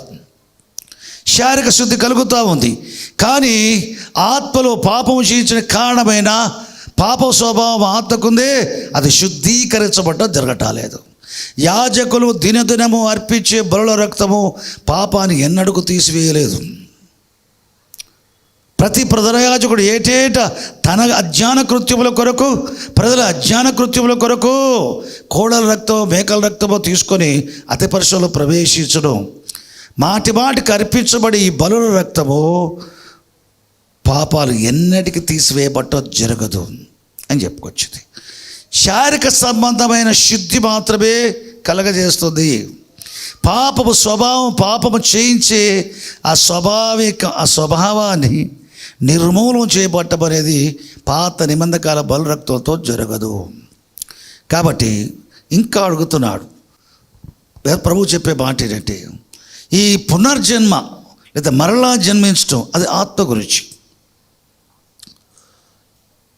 1 పేతురు పత్రిక 1వ అధ్యాయము 3, 4, 5 వచనాలు చూస్తే ఏం కనబడుతూ ఉందంటే, మృతులలో నుండి యేసుక్రీస్తు తిరిగి లేచడం వలన జీవముతో కూడా నిరీక్షణ మనకు కలుగునట్లు, అనగా మృతులలో నుండి యేసుక్రీస్తు తిరిగి లేవటం వల్ల అక్షయమైన నిర్మలమైన వాడబారడి స్వాస్థ్యం మనకు కలుగునట్లు ఆయన, అంటే తండ్రి దేవుడు, తన విశేష కనికరము చొప్పున మనలను మరలా, అక్కడుందా, మరలా ఉంది, మరలా జన్మింపజేశాను. చెప్పండి అందరూ. ఆయన మనలను, నన్ను మరలా జన్మింపజేశాను. అది పునర్జన్మ. అది శరీరాన్ని కూర్చింది కాదు. ఆయన మరలా జన్మింపజేసింది మనల్ని, మన ఆత్మల్ని. నీ ఆత్మ మరలా జన్మించింది. నా ఆత్మ 1986వ సంవత్సరం ఏప్రిల్ 29వ తారీఖున మరలా జన్మించింది. ఒకసారి నా ఆత్మ, దేవుడు ఆత్మ మూలంగా నా ఆత్మ జన్మించింది ఒకసారి. నా శరీరము కూడా శరీర మూలంగా జన్మించింది. ఈ మరలా జన్మించడం శరీరానికి సంబంధించింది కాదు. శరీరం మరలా జన్మించదు. మనుషులు ఒక్కసారి పుట్టాలి, ఒక్కసారి జీవించాలి, ఒక్కసారే చావాలి, ఒక్కసారే లేవాలి. లేచిన తర్వాత నువ్వు పరిశుద్ధంగా జీవించి లేచిన వాడవైతే మహిమలో ప్రభుతో సదాకాలం ఉంటావు. పాపములో చస్తే లేపబడితే నిత్య అగ్నిగల నరకములో నిత్యము ఉండుటకు నరకాగ్నిలో వేయబడతావు. అక్కడ నిత్యమే, ప్రభువుతో మహిమలో ఉంటావు నిత్యమే. దేనికి స్తోత్రం. మనుషుడు ఒక్కసారే పుట్టాలి, చావాలి. మృతుల పునరుద్ధానమందు వాడు బ్రతకాలి. పాపిగా పుట్టి పాపిగా చస్తే నువ్వు లేచినప్పుడు అగ్నిగల నరకానికి నువ్వు వెళ్ళి నిత్యం అక్కడ ఉండాలి. తల నుంచి అరికాల వరకు పురుగు బారుతుంది, ఆ బాధ వర్ణాతీతం. తల నుంచి అరికాల వరకు అగ్ని కాల్స్తుంది, కాల్చే అగ్ని ఆరదు, పారే పురుగు చావదు. నిత్యము వేధించబడే స్థలం అది. చచ్చిన పాపాత్ముల ఆత్మల వరకే అగ్నిగల నరకంలో ఇప్పుడు ఉన్నాయి. మృతుల పునరుద్ధానం ముందు భక్తుల పునరుద్ధానంలో వారు శిరవతో లేచినప్పుడు నిత్యమైన తీర్పు, విమర్శ దినమున లెక్క తేల్చేసి దేవుడు ఏం చేస్తాడు, అట్టి వారిని శరీరముతో సహా అగ్నిగల నరకంలో వేస్తాడు. ఇప్పుడు ఆత్మ మట్టుకే వేధించబడుతుంది. ఇక్కడ మిగులు బాధపడుచున్నాను, ఇది వేదనకర స్థలము, యాతన పడుచున్నాను అని చెప్తున్న ధనవంతుడు ఉన్నాడే, తాళలేకపోతున్నాను అన్నాడే. భక్తిల పునరుద్ధానప్పుడు అతడు లేచినప్పుడు శరీరం అమర్చబడుతుంది, శరీరంతో లేపబడతాడు. నిత్యమైన తీర్పులో విమర్శ దినమందు తీర్పు పాలవాడై శరీరంతో సహా అదే అగ్నిగల నరకంలో వేయబడతాడు. ఆ బాధ ఇంకా చెప్పలేం, అది వర్ణించలేం, భయంకరం అది. కాబట్టి మనుషుడు ఒక్కసారే పుట్టాలి భూమి మీద శరీరముతో, ఒక్కసారే చావాలి శరీర విషయమై, ఒక్కసారే లేవాలి శరీరంతో. దేనికి స్తోత్రం. పునర్జన్మ అనేది శరీరానికి లేదు. బైబిల్ చెప్పే మరలా జన్మించడం, పునర్జన్మ పొందటం అనేది, తిరిగి జన్మించడం అనేది ఆత్మ తిరిగి జన్మించటం. అసలు నీ ఆత్మ ఎట్లా కలిగింది? ఆత్మ మూలంగా పుట్టింది నీ ఆత్మ. మరి తిరిగి ఈ ఆత్మ ఎట్లా జన్మించాలా? మరలా దేవుని ఆత్మ మూలంగా నీ ఆత్మ తిరిగి జన్మించాలా. ఆత్మ మూలంగా పుట్టింది నీ ఆత్మ. ఆజ్ఞను అతిక్రమించినందుకు అది పాపాత్మ అయిపోయింది. అది పరిశుద్ధమైన ఆత్మగా చేయబడాలంటే నువ్వు ఆత్మలో మరలా పుట్టాలా. ఒకసారి ఆత్మ మూలంగా పుట్టిన ఆత్మ మరలా ఎట్లా పుట్టో సాధ్యం అంటే అదే పరిశుద్ధాత్మతో సాధ్యం. ఏ పరిశుద్ధాత్మలని ఆత్మ పుట్టిందో అదే పరిశుద్ధాత్మలని ఆత్మ మరలా పుట్టాలా. ఇది ఏ విధంగా సాధ్యం అంటాడు నికోదేము. అరణ్యములో మోషే చేత సర్పము ఎలాగూ ఎత్తబడెనో అలాగే మనుష్య కుమారుడు ఎత్తబడవలెను. నీ శిలువ మరణం పొంది మృతుల్లో లేచిన తర్వాత నాలో విశ్వాసం ఉంచేవాడు ఆత్మ మూలంగా వాని ఆత్మ మరలా జన్మించడం. అందుకని యేసుప్రభువు చెప్పాడు, నా యందు విశ్వాసం ఉంచు వాని కడుపులో నుండి జీవ జల నదులు పారడ బిగ్గరగా చెప్పాను. ఎలైనగా ఆయన యందు విశ్వాసం ఉంచు వారు పొందబోయే పరిశుద్ధాత్మ గురించి ఆయన ఈ మాట చెప్పాను. దేనికి స్తోత్రం. యేసు శరధారే వచ్చాను నా పాపక్షాప నిమిత్తం, నా పాప నుంచి నన్ను విమోచించు నిమిత్తం ఆయన తల నుంచి అరికల గాయపరచబడవాడై నన్ను పరిశుద్ధపరచబడ్డకు ఆధారమైన ఆయన పరిశుద్ధ రక్తాన్ని కార్చాడు. ఆయన చనిపోయి తిరిగి లేచాడు. ఈ సువార్తని నమ్ముచున్నాను. ప్రభువా, పాపి కనికరించి నీ నామమున నా పాపాలు క్షమించు, నీ రక్తంలో నన్ను కడిగి పరిశుద్ధపరచు, నాలోనికి రమ్మన్నప్పుడు జరిగేది ఏం తెలుసా? యేసు ప్రభు కనికరపడి ఆయన నామమున నీ పాపాలు క్షమిస్తాడు. ఆయన రక్తముతో నీ పాపాలు కడిగి వేస్తాడు. ఆయన ఆత్మ మూలంగా నీ ఆత్మను తిరిగి జన్మింపజేస్తాడు. నీ ఆత్మ మరలా జన్మించుట నీకు అనుగ్రహింపబడిన రక్షణ. హల్లెలూయా, హల్లెలూయా. కాబట్టి దేవుని రాజ్యం చూడాలంటే నువ్వు మరలా ఆత్మలో జన్మించాలా. మరలా ఆత్మలో జన్మించాలి అంటే యేసు చనిపోయి లేవాలా. యేసు ప్రభు శరధారే వచ్చిన దేవుడు ఆకారమందు మనుషులుగా కనబడుతున్నాడు. మనుషులు విమోచించడానికి దేవుడుగా రాక దేవుడు మనిషి రూపంలో వచ్చి మనుషుడి కొరకు ఆయన రక్తాన్ని వెలగా చెల్లించి చనిపోయి లేచాడు. ఇది నమ్మిన వాడు యేసు రక్తుల పాపాలు కడిగివేయబడటంతో పాటు ఆయన ఆత్మ మూలంగా నీ ఆత్మ తిరిగి జన్మించడం. ఎవరు దేవుని ఆత్మ మూలంగా ఎవరి ఆత్మలు తిరిగి జన్మిస్తాయో వారికి ఉండేది పరిశుద్ధాత్మ యందలి ఆనందం. రోమా 14:19 ఏముంది? దేవుని రాజ్యం అనగా అన్నపానములు కాదు కానీ నీతి, శాంతి, పరిశుద్ధాత్మ యందలి ఆనందం. సరిలేని నీ జీవితం క్రీస్తులోని విశ్వాసం వల్ల నువ్వు సరి చేయబడతావు. దేవుని దృష్టికి అనుకూలంగా ఉంటావు. సరిగ్గా యోగ్యంగా కనబడతావు. ఆయన సముఖంలో నిలబడటానికి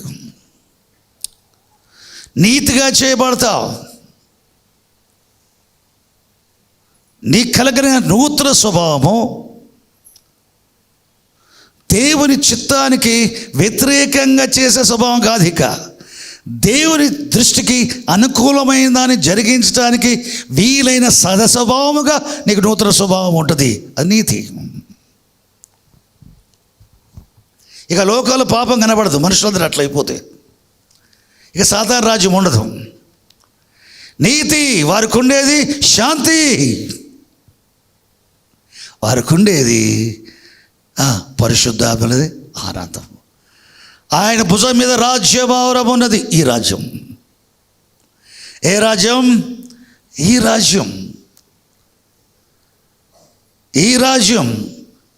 కాబట్టి యేసుప్రభువు ఏం చేస్తున్నాడు? దేవురా సమీపించినది. ఎక్కడికి వస్తుంది? ఇక్కడ అక్కడ చెప్పడానికి వీలేదు. ఎక్కడ యేసుప్రభువుల విశ్వాసం ఉంచి ఆత్మలో తిరిగి జన్మించుడు ఉంటాడో వాడు దేవుని రాజ్యం. వాడికి ఉండే అనుభవం పరిశుద్ధాత్మది ఆనందం. శిష్యులు పరిశుద్ధాత్మ నిండుకున్న వారి అత్యానంద భరితులైరి. పరిశుద్ధాత్మ లేకుండా దేవురాజ్య అనుభవం లేదు. చూడండి, పేతురుని చెరసాల వేయకమునపు యాకోబును హేరోదు ఖడ్గముతో తలగొట్టించాడు. జబదయి కుమారులో ఒకడైన వీళ్ళు పేతురు ఆంధ్రులకు పాలివారు. జబదయి కుమారులు యాకోబు యోహాన్లో. వీరు 4 అపోస్తలులే. 12 మంది అపోస్తలు, 4 అపోస్తలు. జబదయి కుమారుల్లో ఒకడైన యాకోబును హేరోదు పట్టుకొని తలగొట్టించాడు. మరుసదినం పేతురు పట్టుకొని చెరసాల వేయించాడు. పండుగ అడ్డం వచ్చింది. పండుగ అయిపోయిన తర్వాత, యూదుల పండుగ అయిపోయిన తర్వాత విచారణలోనికి తీసుకొని వస్తా పేతురుని అనే ఆలోచన హేరోదు కలిగి ఉన్నాడు. సంఘం ఏం చేసిందంటే, యాకోబును చంపించిన ఆయన పండుగ అయిపోయిన తర్వాత పేతురు కూడా చంపిస్తాడు. ఇట్లా మన నాయకులంతా చచ్చిపోతే, గొర్రెల కాపర్లు పోతే ఈ గొర్రెల పరిస్థితి చెదిరిపోవటం తప్ప ఏముంటుంది? కాపరిని కొట్టుదును, గొర్రెలు చెదిరిపోవను. యేసుప్రభువు అయినట్టుగా కాపర్ల మీద నిఘా వేస్తాడు వాడు. అందుకని కాపర్ల కొరకు గొర్రెలు ప్రార్థన చేయాలి. గొర్రెలు ఎప్పుడు కూడా కాపర్లే ప్రార్థన చేయాలని చూస్తారు. మంచిదే, కోరుకుంటారు. కాపర్లు గొర్రెల కొరకు ప్రార్థన చేయాల, కాయాల, మేపాల, వారి జీవితాలు నిర్వహించాల, వారి కుటుంబాలు నిర్వహించాల. కాపర్లు మంచిది. కానీ గొర్రెలు కూడా ఏం చేయాలి? కాపరి కొరకు ప్రార్థన చేయాల. కాపరి గొర్రెలను ఎట్లా పట్టించుకుంటాడో ఆ పట్టించుకునే విధం వేరు, ఆ బాధ్యత వేరు. కానీ గొర్రెలకు కూడా కాపరిని పట్టించుకోవాలా, ఈ విధం వేరు. కాపరి గొర్రెలు పట్టించుకున్నట్టుగా కాదు, కానీ గొర్రెలు కాపరి పట్టించుకునే ఒక విధం ఉంది. దేవునికి స్తోత్రం. కాబట్టి కాపరి విషయంలో గొర్రెలకు కూడా బాధ్యత ఉంది. దేవునికి స్తోత్రం. హల్లెలూయా. చూడండి, యేసుక్రీస్తు ప్రభు రాజ్య సువార్త ప్రకటించాడు. ఎవరికి? నికోదేవుకి. ఒక్క నికోదేవుకి మట్టుకే కాదు, ఆరంభమే దేవుని రాజ్య సమీపించుని ప్రకటించిన ఆయన ప్రకటించే వాక్యం కూడా రాజ్యమును గూర్చిన వాక్యమే. మత్తయి వ్రాసిన సువార్త 13వ అధ్యాయము 19వ వచనం చూసినట్లయితే విత్తువాని ఉపమానాన్ని గురించి యేసుక్రీస్తు ప్రభు చెప్పుకొచ్చాడు. దీంట్లో 4 రకాల స్థలాల గురించి, 4 రకాల స్థలాలను పోలిన వాక్య ప్రకటింపబడ్డ మనుషుల గురించి ప్రభు చెప్పుకొచ్చాడు. ఈ 4 రకాలలో 7 రకాలుగా చేయొచ్చు వీటి. దేనికి స్తోత్రం. కొన్నిసార్లు నేను చెప్పడం జరిగింది కూడా. మొదటిది త్రోవ పక్క వారు పడినవారు, విత్తనాలు పోలి ఉన్నారు. రెండవది రాతి నేలలో. మూడవది విత్తబడిన విత్తనాలు ముండ్ల పొదలు. ఇదివరకే ముండ్ల పొదలని వాటి మధ్య పడింది. దీంట్లో ఈ 3వ దాంట్లో ఇంకో గుంపు ఉంది. విత్తబడ్డప్పుడు ముండ్ల పొదలు లేవు, విత్తబడిన తర్వాత ముండ్ల పొదలు ప్రారంభమైంది, తర్వాత వచ్చినాయి. మొదటి గుంపు ముందే ముండ్ల పొదలు ఉన్నాయి, దాంట్లో విత్తనాలు పడ్డాయి. ఈ 3వ దాంట్లో 2వ గుంపు ఏంటంటే విత్తనాలు నేలలో విత్తబడిన తర్వాత అక్కడ ముండ్ల పొదలు పెరిగినాయి. చూడండి, దేనికి స్తోత్రం. మీరు ఉపమానము దాని భావము ఎక్కడిది? మత్తయి సువార్త 13వ అధ్యాయం, లూకా సువార్త 8వ అధ్యాయం ఉపమానము దాని భావము, మార్కు 4వ అధ్యాయం ఉపమానము దాని భావం. ఉట్టి భావం మట్టుకే కాకుండా ఉపమానాలు చూడండి. ఈ 3 అధ్యాయాలు ఉన్న వాటి దగ్గర పెట్టుకోండి. ఈయన ఇప్పుడు చెప్పిన 3వ గుంపులో 2 గుంపులు అయిన సంగతి మీకు అర్థమైంది. దేనికి స్తోత్రం. 4వ గుంపులో మంచి నేలలో విత్తబడిన వారు ఒకేలాగా లేరు. నేల ఒకటే రకంగా ఉంది, కానీ ఫలించటంలో 30 ఫలించే వాళ్ళు కొంతమంది ఉన్నారు, 60 ఫలించేవారు కొంతమంది ఉన్నారు, 100 ఫలించేవారు మరికొందరు ఉన్నారు. దీంట్లో 3 గుంపులు ఉన్నాయి. 3వ గుంపులో 2 ఉన్నాయి, 4వ గుంపులో 3 ఉన్నాయి. ఎన్ని అయినాయి? మొత్తం 5 అయినాయి. పైన 2 7. ఒక విషయం చెప్పనా, దేవుడు సంపూర్ణ పరీక్షకు పిలుపునిచ్చి జైరాబాద్ ప్రాంతానికి రమ్మన్నప్పుడు అప్పటికే 3 సంవత్సరాల 3 నెలలు అయింది దేవుని పిలుపుండి లోబడక ఉన్న సమయంలో దేవుడు మరలా మాట్లాడటం, ఒకసారి బెదిరించి మాట్లాడటం వల్ల వెళ్తా ప్రభు అని తీర్మానం చేసుకొని దేవుని దగ్గర వాగ్దానాలు పొందుకున్న వాడనై రావటానికి సిద్ధపడ్డ విషయాన్ని నాతో ఉండే కొంతమంది విశ్వాస స్నేహితులకు చెప్పుకున్నా. ఇంట్లో చెప్పలే, అదివరకు తెలిసి వాళ్ళు ఒప్పుకోవట్లేదు కనుక, అప్పుడు పరిస్థితులు అట్లా ఉన్నాయి కనుక వాళ్ళు ఒప్పుకోవట్లేదు కనుక నేను అందరూ వాళ్ళకు చెప్పకుండా బయటి వారికి విశ్వాస సహోదరులైన స్నేహితులకు చెప్పుకోవడం జరిగింది. ఇది కాస్త పబ్లిసిటీ అయి ఒక పెద్ద వ్యక్తి ఉండేవాడు. ఆయనకు తెలిసి, ఆయన పెద్ద మనిషి, వయసులో కూడా ఒక పెద్దవాడు. ఆయన పరిగెత్తుకుని వచ్చాడు ఎస్డి మీద. వచ్చేసి ఉన్న చోటుకు వచ్చి, అబ్రహాం నువ్వు మొత్తం వదిలిపెట్టి నువ్వు సేవకి వెళ్ళిపోతున్నావు, విన్న నిజమా అంటే నిజమంటే, ఏం కాదు పో, దేవుడు చూసుకుంటాడు, నీకేం కాదు పో, నువ్వు సేవకి వెళ్ళిపో, దేవుడు చూసుకుంటాడు, వెళ్ళిపో అన్నాడు ఆయన. కానీ నువ్వు వెళ్ళకముందు నీతో మీటింగ్స్ పెట్టిస్తా. బైబిల్ సొసైటీ ఆధ్వర్యంలో ఒక గెస్ట్ స్పీకర్ తీసుకొచ్చి మీటింగ్స్ పెట్టే అలవాటు మాకుంది. ఈ సంవత్సరం గెస్ట్ స్పీకర్ నువ్వే. నువ్వు సంపూర్ణ పరీక్షకి వెళ్ళకపోనుకో 7 రోజులు నువ్వు వాక్యం చెప్పాలా, 7 సాయంకాలాలు చెప్పాలా, ఫైనల్ డే సండే చర్చిలో కూడా చెప్పాలన్నాడు. సరే మంచిదన్నా.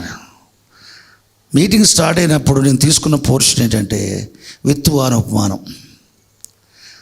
మొదటి రోజున త్రోవ ప్రక్కన వారి గురించి చెప్పి ముగించా. 2వ రోజున రాత్రి నీళ్ళలో విత్తబడిన వారు పోలి అనే దాని మీద చెప్పా. 3వ రోజున ముండ్ల పొదలలో విత్తబడ్డ విత్తనాలు పోలే వారి గురించి చెప్పుకొచ్చా. 4వ రోజున దాంట్లో ఇంకో గుంపును తీసుకొని చెప్పడం జరిగింది. ఇంకా నేను ఫుల్ టైం వేసి రాలే, వచ్చే ముందు ఈ 3వ గుంపును 2 గుంపులు చేసి అవి 2 రోజులు చెప్పుకొచ్చా. ఎన్ని రోజులు అయిపోయినాయి? 4 రోజులు అయిపోయినాయి. 4వ గుంపులో 30 ఫలించడం గురించి ఇంకో రోజు చెప్పాయి, 60 ఫలించడం గురించి ఇంకొక రోజు చెప్పాయి, ఫైనల్ డే 100 ఫలించడం గురించి చెప్పుకొచ్చా. స్థానిక సంఘస్థులు అందరూ నన్ను గుర్తుపట్టేవారే, తెలుసుకోవాలి. ఆశ్చర్యపోయారు. మీటింగ్ పెట్టించిన ఆయనే, ఈయన మమ్మల్ని ఎవరు పిలవకుండా ఈయన ఎందుకు పిలిచాడు అని అనుకుంటే ఇప్పుడు అర్థమైంది అంటాడు ఆయన.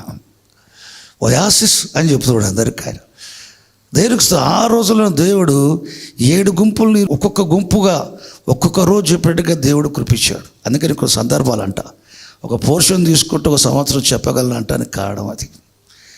చెప్పింది చెప్పకుండా పాత పోర్షనే కానీ కొత్తదనం ఉంటట్టుగా దేవుడు నడిపిస్తాడు. అంతే కృప, ఆయన చేసే పని అంతే. హల్లెలూయా. ఇట్లా ఉంటుందా అంటే ఉంటుంది. డిఎల్ మూడీ అనే ఒక గొప్ప దైవజనుడు ఉండేవాడు అమెరికా దేశంలో. ఆయన సాక్ష్య పుస్తకాలు కూడా దొరుకుతాయి. డిఎల్ మూడీ గొప్ప దైవజనుడు. ఆయన వాక్య పరిచయం బాగా చేస్తాడు, మంచి సందేశకుడు. ఆయన సంఘములో పరిచయం చేస్తాడు, సంఘాన్ని నడుపుతాడు. దేశమంతా ఓళ్ళు మొత్తం తెలిసిన వ్యక్తి ఆయన. ఎక్కడి నుంచి ఒక లెటర్ వచ్చింది ఒక రోజు ఆయనకు. ఆ కార్డు చూసి, లెటర్ కార్డు చూసి చదివాడు. దేవుడు నన్ను ప్రేరేపిస్తున్నాడు, మీ సంఘములో నేను వాక్య పరిచయం చేయాలని నాకు అవకాశం ఇవ్వండి అని రాశాడు. ఈయన చూసి పక్కకు పెట్టాడు. మళ్ళీ కొద్దిగా మళ్ళీ లెటర్ వచ్చింది. ఈ రాస్తున్న వ్యక్తి ఎవరు? ఒక యవ్వనస్తుడు, చిన్న వయసు గలవాడు. అది చూసి మళ్ళీ పక్కకు పెట్టాడు, రిప్లై ఇవ్వలే. మళ్ళీ 3వసారి మళ్ళీ రాశాడు. మాటి రాస్తున్నాడు అని చెప్పేసి సరే రా అన్నాడు. ఆయన రిప్లై ఇచ్చాడు. డిఎల్ మూడు చర్చిలో ఆయన ఉండగా ఆయన ముందు వాక్యం చెప్పడానికి భయం అందరికీ. కానీ ఇంత పెద్ద వయసు కలిగిన అనుభవం గల దైవజనునికి మీ సంఘంలో వాక్యం చెప్పడానికి ప్రేరేపిస్తున్న రాస్తున్న వ్యక్తి చిన్నవాడు, యవనస్తుడు. రమ్మని చెప్తే ఒకసారి ఏం చేశాడు, సండే ఆరాధన జరుగుతుంటే ఆయన స్లిప్ పంపించాడు యవనస్తుడు ఆడియన్స్లో కూర్చొని. మీరు రమ్మని చెప్పినట్టుగా నేను వచ్చాను, ఇప్పుడు మీ చర్చిలో ఉన్నాను అన్నాడు. అనేసరికి అనౌన్స్ చేశాడు, ఇప్పుడు మన మధ్యలో గెస్ట్ స్పీకర్ ఉన్నాడు అని చెప్పి సాక్ష్యం చెప్పి ఆయన ముందుకు వచ్చి వాక్యపరిచయం చేశాడు. వేదికపై కూర్చోబెట్టి వాక్యపరిచయకు సమయం ఇచ్చాడు. ఈరోజు నేను మీకు వాక్యం చెప్పడానికి దేవుడు నాకు ఇచ్చిన వచనం, దేవుడు లోకమును ఎంతో ప్రేమించను. ఆ వచనం చదివి దేవుడు లోకాన్ని ఎంతో ప్రేమించిన సందేశం ఇచ్చి ప్రార్థన చేసి ఒక ప్రకటన చేశాడు. ఒకవేళ మీకు అనుకూలమైతే పాస్టర్ గారు పర్మిషన్ ఇస్తే నేను రేపు కూడా మీకు వాక్య పరిచయం చేస్తాను. అనేసరికి పాస్టర్ గారు కాదని లెక్క సరే చెప్పండి అన్నారు. మొదట ఈ పిల్లవాడు నిలబడ్డప్పుడు సంఘమంతా అనుకుంది, అరే అంత గొప్ప దైవజనుడి ముందు ఈయన వాక్యం చెప్పడానికి నిలబడ్డావు, అసలు ఏంటిది బుద్ధిహీనత అన్నట్టుగా తక్కువగా చూశారు. దేవుడు లోకాన్ని ఎంతో ప్రేమించిన మాట ప్రసంగం చేసిన తర్వాత ఎవరు కాదనలేకపోయారు. 2వ రోజు చెప్తా అంటే ఓకే అన్నారు, వాళ్ళు ఒప్పుకున్నారు, పాస్టర్ ఒప్పుకున్నాడు. 2వ రోజు ఈరోజు దేవుడు నాకు ఇచ్చిన అంశం ఏమనగా దేవుడు లోకముని ఎంతో ప్రేమించను అని దాని మీద వాక్యం చెప్పాడు. మీటింగ్ అయిపోయాక మీకు అనుకూలమైతే రేపు కూడా మీకు వాక్య పరిచయం చేస్తా, పాస్టర్ గారు పర్మిషన్ ఇస్తే అన్నాడు ఆయన. పాస్టర్ గారు సరే అన్నాడు. 3వ రోజు ఈరోజు అంశం ఏమనగా దేవుడు లోకమును ఎంతో ప్రేమించు. ఇట్లు 7 రోజులు చెప్పాడు ఆయన. దేవుడు లోకమును ఎంతో ప్రేమించడి 7 రోజులు సందేశించాడు. సంఘమంతా విభ్రాజేది. కాబట్టి ఏ మనిషిని ఎవరు తక్కువ అంచనా వేయడానికి వీళ్ళే. దేవునికి స్తోత్రం, దీనమై కలగాక. హల్లెలూయా. ఎండ్ టైంలో చిన్న పిల్లలతో కూడా దేవుడు మాట్లాడుతున్నాడు. దేవుడు కళల ద్వారా 2వ రాకడ గురించి మాట్లాడుతున్నాడు. ఎంటలో జరగబోయే విషయాలు మాట్లాడుతున్నాడు. ఆడపిల్లలకి, మగపిల్లలకి, చిన్న పిల్లలు 10 years, 8 years, 12 years ఆ ఏజ్ గ్రూప్ వాళ్ళకి దేవుడు స్పష్టంగా మాట్లాడుతున్నారు. తండ్రి కుమార పరిశుద్ధాత్మలు కూడా అబ్రహామును దర్శించినట్టుగా చిన్నపిల్లల్ని ధృతమైన దేవుడు దర్శించి మాట్లాడుతున్నాడు. చివరి దినాల్లో ఉన్నాం కనుక అది గుర్తుంది. చిన్నపిల్లలు కూడా ఆ విధంగా అటువంటి అనుభవాల్లోకి వస్తున్నారంటే. కాబట్టి మొదటిది శర ప్రకారం ఇజ్రాయేల్, 2వది ఆత్మలో మరలా జన్మించిన ఇజ్రాయేలు. భూమి మీదనే పరలోకానికి వెళ్ళక ఉనిపై పరలోకములో ఉండే చెప్పనా శక్యమైన మహిమతో ఆనందం, పరిశుద్ధాత్మలో కలిగే ఆనందం, ఆత్మలో మరలా జన్మించిన వానికి ఈ అనుభవం ఉంటుంది. అది దేవుని రాజ్య అనుభవం. ఈ రాజ్య భారం యేసు ప్రభు భుజాల మీద ఉన్నది. దాని నిమిత్తం ఈ లోకరాజ్యాలు దేవుని రాజ్యం కాటానికి ఈ లోకాన్ని ప్రేమించి ప్రతి మనుషుని కొరకు ఆయన మరలా రుచి మృతిలో తిరిగి లేచాడు. హెబ్రీ 2:9 ఆయన ప్రతి మనుషుని కొరకు మరణాన్ని చూచాడు. ప్రతి మనుష్యుడు యేసుక్రీస్తులోని విశ్వాసం వల్ల ఆత్మలో మరల పరిశుద్ధాత్మ మూలంగా జన్మించి చేపనా శక్తిను మహిమాయుక్తమైన పరలోకానందం పరిశుద్ధాత్మ ఆనందం గల వారే సంతోషించి ఆ దేవుని రాజ్యాన్ని అనుభవం ఎరగటానికి దేవునికి స్తోత్రం. ఆయన చనిపోయి లేచి ఈ దేవుని రాజ్య సువార్త ప్రకటించే అధికారం శిష్యులకు ఇచ్చాడు. విత్వాను ఉపమానంలో యేసుప్రభు చెప్పిన మాట, ఎవడైనో రాజ్యమును గూర్చిన వాక్యం వినియు గ్రహింపక ఉండగా అన్నాడు. దేవుని రాజ్యమును గూర్చిన వాక్యం, ఆయన ప్రకటించిన వాక్యం విని గ్రహించకపోతే త్రోవప్రక్కబడ్డవాడు పోలి ఉన్నాడు. విని వెంటనే నమ్మి వాక్యమితో శ్రమైన హింస అయిన శోధన వచ్చినప్పుడు తొలగిపోయేవాడు రాతనీరులో విత్తబడినవాడు. వాడు విన్నది దేవుని రాజ్యమును గూర్చిన వాక్యం సువార్త. ముండ్ల పొదల పడ్డవాడు దేవుని రాజ్య సువార్త విన్నాడు, అంగీకరించాడు, ఫలించలేకపోయాడు, ముండ్ల పొదలు అంచి పారేశాడు. దేవుని రాజ్య సువార్త విన్నారు, రాజ్య సువార్త ప్రకటించబడి విన్నారు, గ్రహించారు, అంగీకరించారు. కొందరు 30 ఫలించారు, కొందరు 60 ఫలించారు, కొందరు 100 ఫలించారు. దేవుని రాజ్య సువార్త వాక్యం విని గ్రహించిన వాడు 30 60 100 అట్టివారు సఫరులయ్యారు ఫలించి. దేనికి స్తోత్రం. దేవుని రాజ్య సువార్త. యేసు పరలోకానికి ఎక్కిపోయేటప్పుడు సర్వలోకానికి సర్వ సృష్టికి సువార్త పడించబడిన సువార్త ఏంటి తెలుసా? రాజ్య సువార్త. రాజ్య సువార్త. కాబట్టి ఫిలిప్పు సమరకి వెళ్ళి దేవుని రాజ్యమును గూర్చి యేసుక్రీస్తు నామమును గూర్చి సువార్త వారికి ప్రకటించాను. పౌలు దేవుని రాజ్య సువార్త, పేతురు దేవుని రాజ్య సువార్త.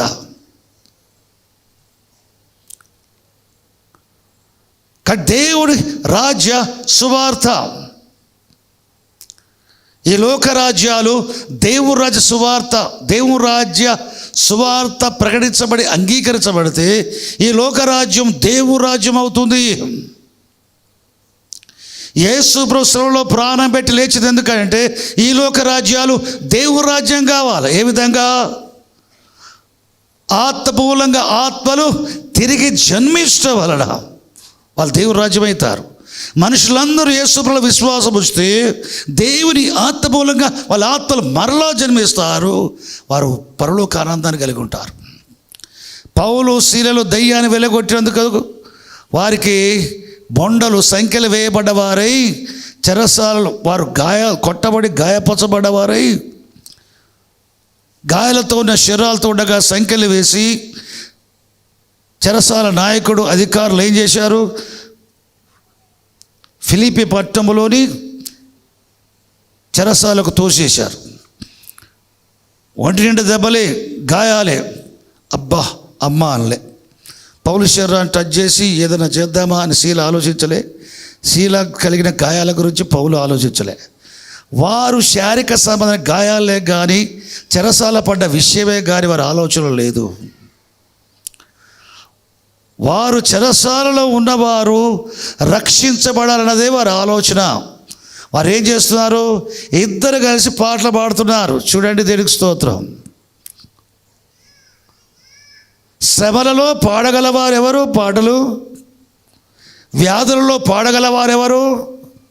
రోగములలో పాడగలవారెవరు? కష్టాల్లో పాడగలవారెవరు? అపాయాల్లో పాడగలవారెవరు? ఆల్రెడీ దేవుని ఆత్మూలంగా ఆత్మలు తిరిగి జరిపించిన వాళ్ళు ఉండే పరిశుద్ధాత్మ అనుభవం ఉంటుంది చూడు, వారు మాత్రమే.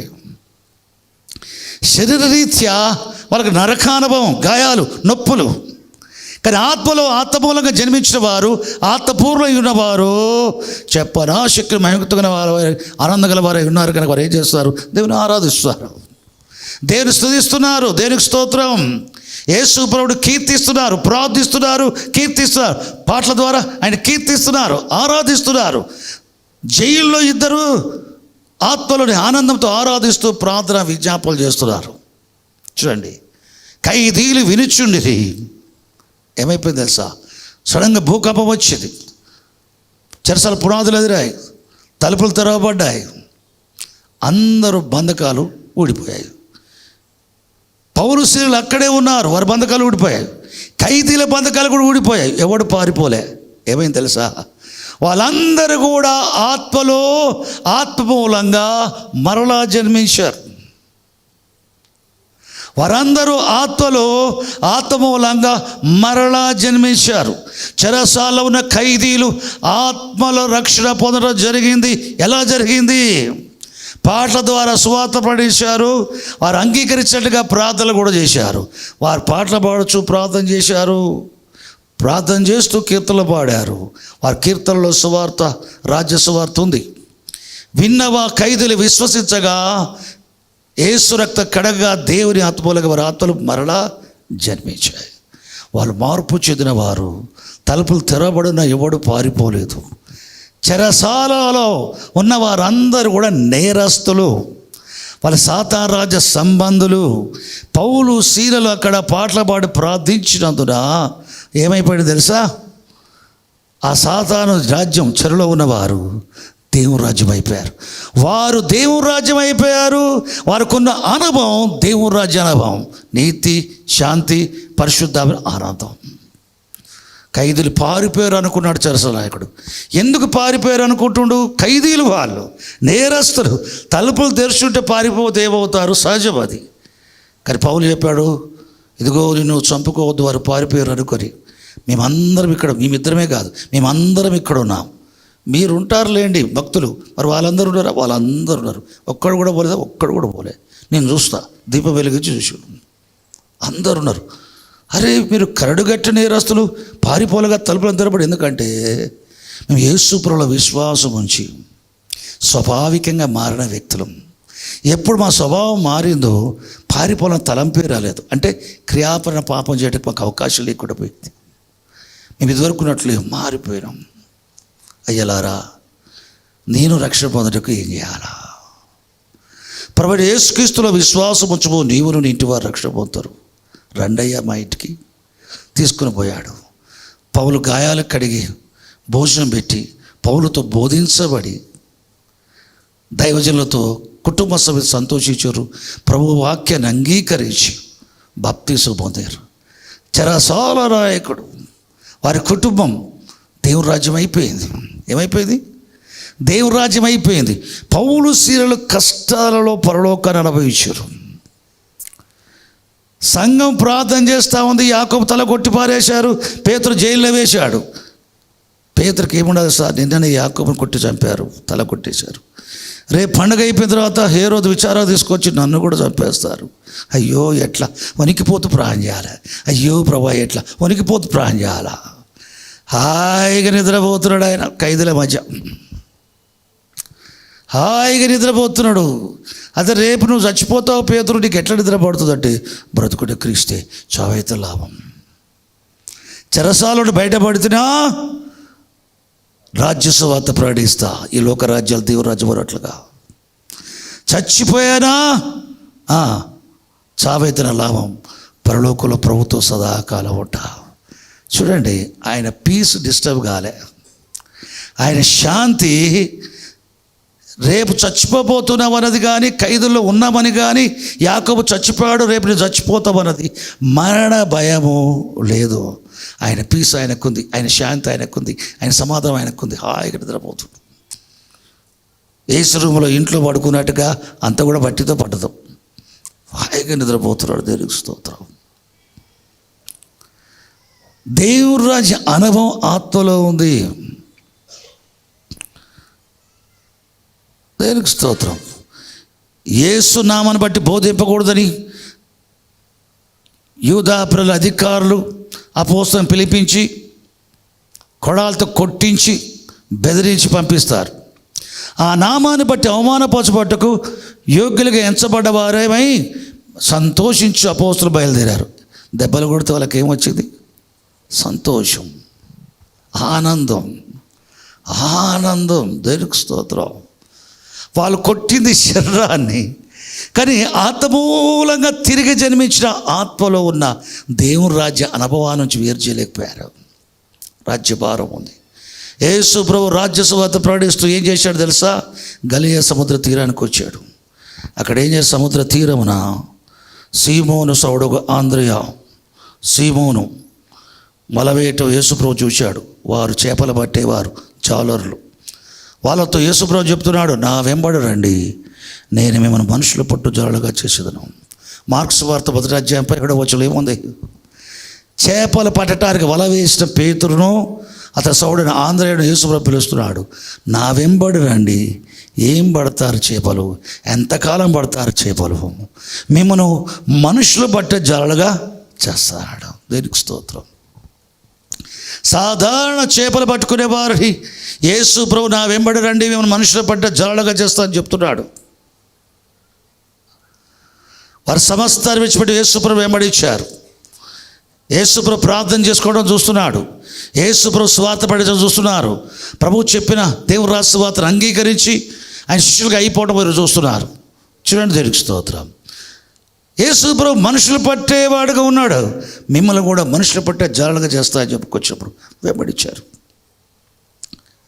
నేను ఈ ఉదయకాలం మీద చెప్పేది ఏదంటే, ప్రభువు చేత పట్టబడి ఉన్న ప్రతి స్త్రీ పురుషులు మనుషులు పట్టే జాలర్లే. మొదటి పిలుపుతోటే నా వెంబడి రండి, పరలోకమిస్తా. దాంట్లో ఉంది అది, ఆ పిలుపులో నా వెంబడి రండి, నా యందు విశ్వాసం నేను వెంబడించండి, పాపక్షాపనిస్తా, విశ్రాంతినిస్తా, స్వస్థపరుస్తా, విడుదలనిస్తా, ఆశీర్వదిస్తా, సమాధానం ఇస్తా, సంతోషం ఇస్తా, అభిషేకించి పరిశుద్ధ ఆనందం ఇస్తా, పునరుత్థానం ఇస్తా, తలగా చేస్తా, పైవారుగా చేస్తా, పరలోకాన్ని ఇస్తా. అన్నీ ఉన్నాయి, నా వెంబడి రండి, అన్నీ ఉన్నాయి. కానీ ఒక పని నప్ప చెప్తున్నాడు. ఏమని తెలుసా? ఆయన వెంబడి వచ్చేవారందరూ కూడా వాళ్ళకి పెట్టే పని ఏంటంటే, మీరు మనుషులు పట్టే జాలరుగా ఉండాలి. ప్రవృద్ధ ప్రేమ సంగమా, యేసు ప్రభు భుజాల మీద రాజ్యభారం ఉంది, దేవుని రాజ్య భారం.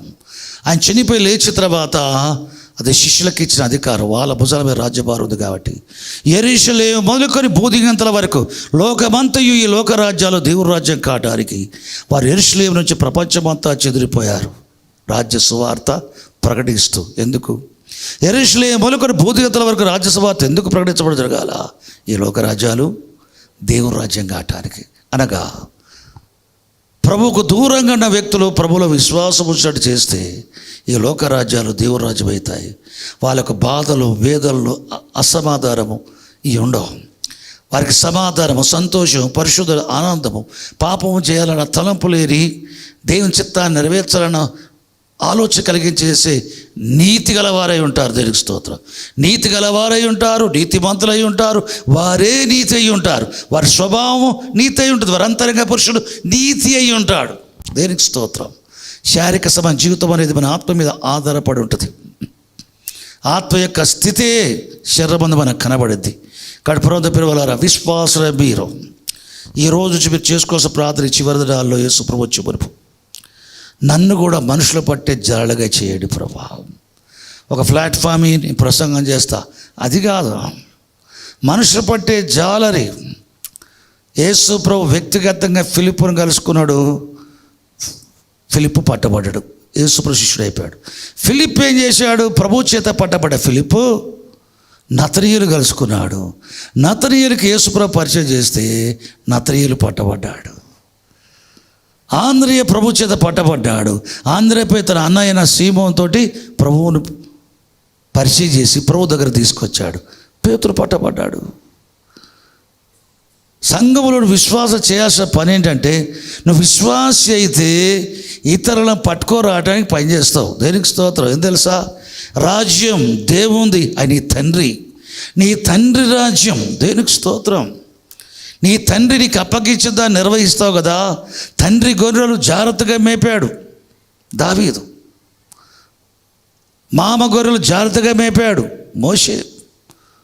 మామ గొర్రెలు జాగ్రత్తగా మేపాడు యాకోబు. అంతకుముందు తండ్రి గొర్రెలు జాగ్రత్తగా మేపాడు యాకోబు. చూడండి, దేవునికి స్తోత్రం. దేవుడు మన జీవితాలు పట్టుకున్నాడు, నిర్వహిస్తున్నాడు. రేపు పరలోకం పోయినప్పుడు ఆయన ఇచ్చే ఫలాలలో అత్యధికమైన ఫలాలు చిన్న గిన్నెడు చన్నులు ఇచ్చే దాని ఫలం పొందకపోరు. ఇక్కడ అక్కడ నీతిమంతులను చేర్చుకుంటే నీతిమంతుల ఫలం పొందుతారు, ఇక్కడ అక్కడ. ప్రవక్తను చేర్చుకుంటే ప్రవక్త ఫలం పొందుతారు, ఇక్కడ అక్కడ. వీటి వల్ల ఫలాలు ఉంటాయి. కానీ నీవు ప్రభువు చేత పట్టబడ్డ నీవు ఫిలిప్పు నతనయేలు పట్టుకున్నట్టుగా, ఆంద్రేయ సీమోను నడిపించినట్టుగా,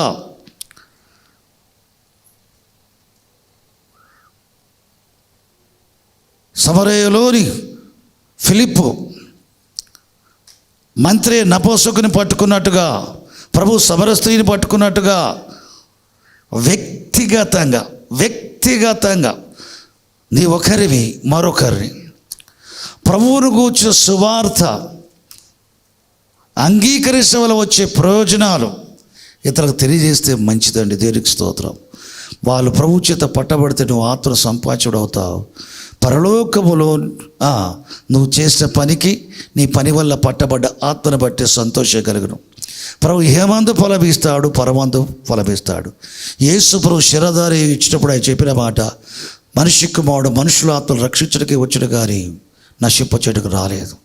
యేసు ప్రభు శిరధారి వచ్చాడు చచ్చిపోవడానికి వీలైన శిరవుతో.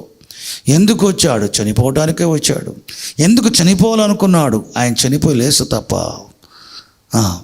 పాపుల రక్షణ పొందటం జరగదు. నశింపక నిత్య జీవం పొందినట్లు, అనగా రక్షింపబడినట్లుగా ఆయన ప్రాణం పెట్టడానికి వచ్చానని చెప్పుకొచ్చాడు. చూడండి, ఆత్మను రక్షించడానికి వచ్చిన యేసు ప్రభు ప్రాణం పెట్టడం వల్ల ఆత్మరక్షణ ఉంది. ఆయన ప్రాణం పెట్టాడు ఆత్మల కోసం. చూడండి, ఆయన అంగీకరించిన వారు, ఆయన వెంబడించేవారు, నువ్వు ఏ భారాన్ని కలిగి ఉంటావంటే రాజ్యభారం ఏంటంటే ఆత్మల సంపాదించుటే రాజ్యభారం. ఎవరు ఆత్మలు సంపాదిస్తున్నారో దేవుని రాజ్యం విస్తరణ కొరకు నువ్వు పాడుపడుతున్నావు. జ్ఞాపకం చేసుకో. ఎన్ని పనులన్నా చేయొచ్చు కావచ్చు, ఇంటి పనులు ఎన్నైనా చేసుకో, దేవుని పనులు ఎన్నైనా చేసుకో. దాంట్లో ప్రాముఖ్యమైనది ఇతరుల కొరకు ప్రార్థించి, వారికి సువార్త ప్రకటించి, ప్రభువును పరిచయం చేసి ప్రభుత్వం నడిపిస్తే, ఆత్మరక్షణ నడిపిస్తే, ఆత్మరక్షణ పొందినట్లయితే పరలోకల విమర్శించడమున నీకు మెప్పు, ఘనత, మహిమ కలుగును. దేనికి స్తోత్రం. కాబట్టి మనలో ప్రతి ఒక్కరు మనుషులు బట్ట జాలగా ఉండాలి. పేతురు మాట్లాడితే 3000 మంది, మాట్లాడితే 5000 మంది. అంత పెద్ద ఇవి చెప్పటం లేదు, ఎందుకంటే మాతోటే జరుగుతులేవు. దేవునికి స్తోత్రం, హల్లెలూయా. కాబట్టి నేనేం చెప్తున్నా, వ్యక్తిగతంగా ఒక్కొక్క ఆత్మ. సరే, మనం చేసే ప్రయత్నం చేస్తున్నాం, దేవునికి పర్మిషన్ ఇద్దాం ఈ విషయంలో సహాయం చేసేటట్టు, దేవునికి అనుమతిద్దాం అని చెప్పేసి. యేసుక్రీస్తు ప్రభువు స్వస్థపరిచేవాడు.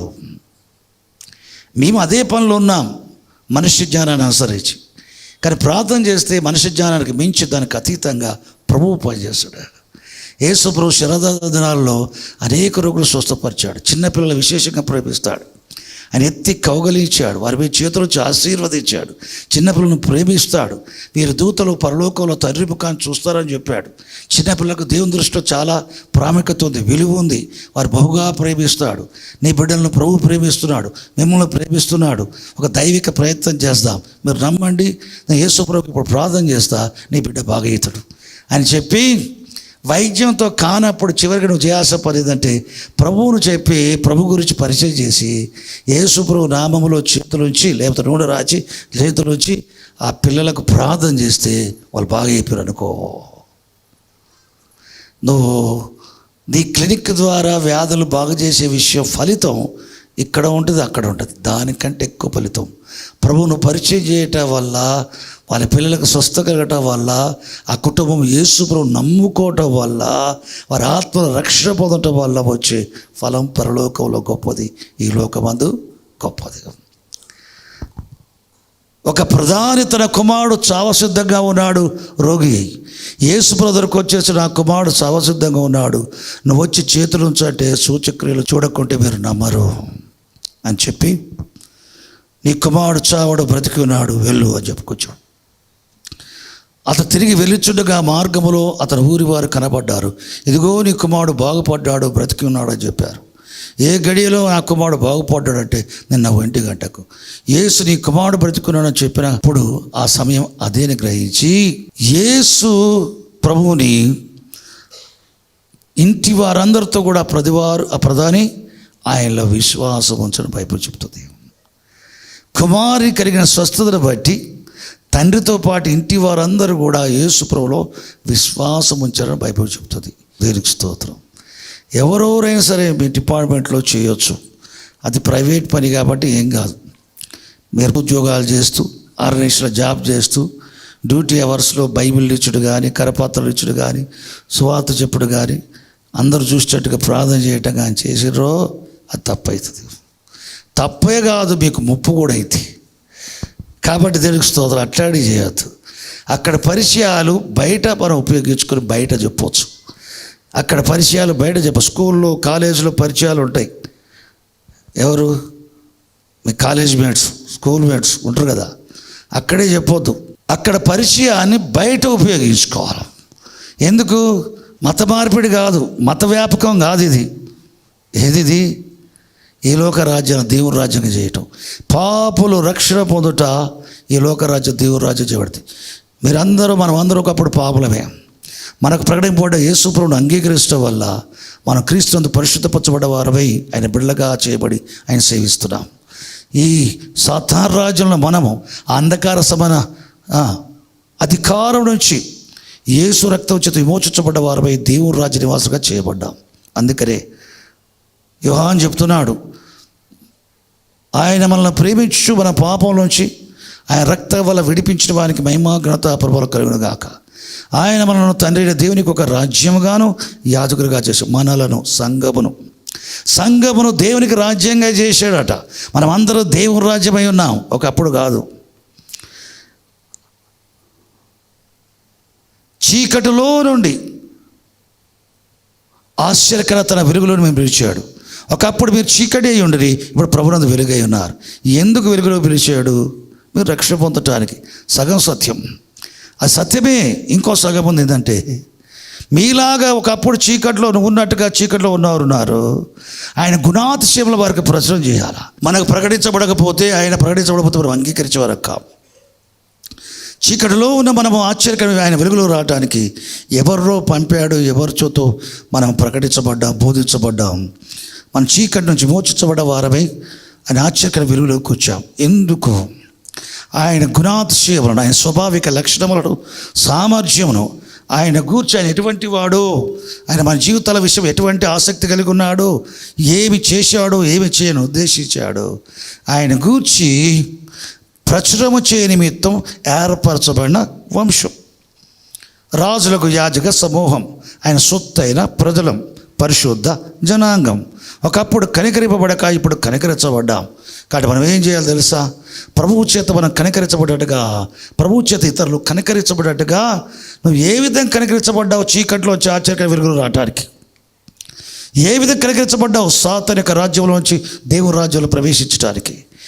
ఏ విధంగా నిరాశ నిస్పృహలతో నీ జీవితంలో నుంచి పరలోక ఆనందాన్ని కలిగే దేవుని రాజ్య అనుభవం కలిగిన స్థితులకు ఎట్లా వచ్చావో ఇతరులకు ప్రకటించి దేవుని దగ్గర నడిపించడం నువ్వు మనుషులు పట్టే జలగా ఉంటావు. కాబట్టి దేవునికి స్తోత్రం.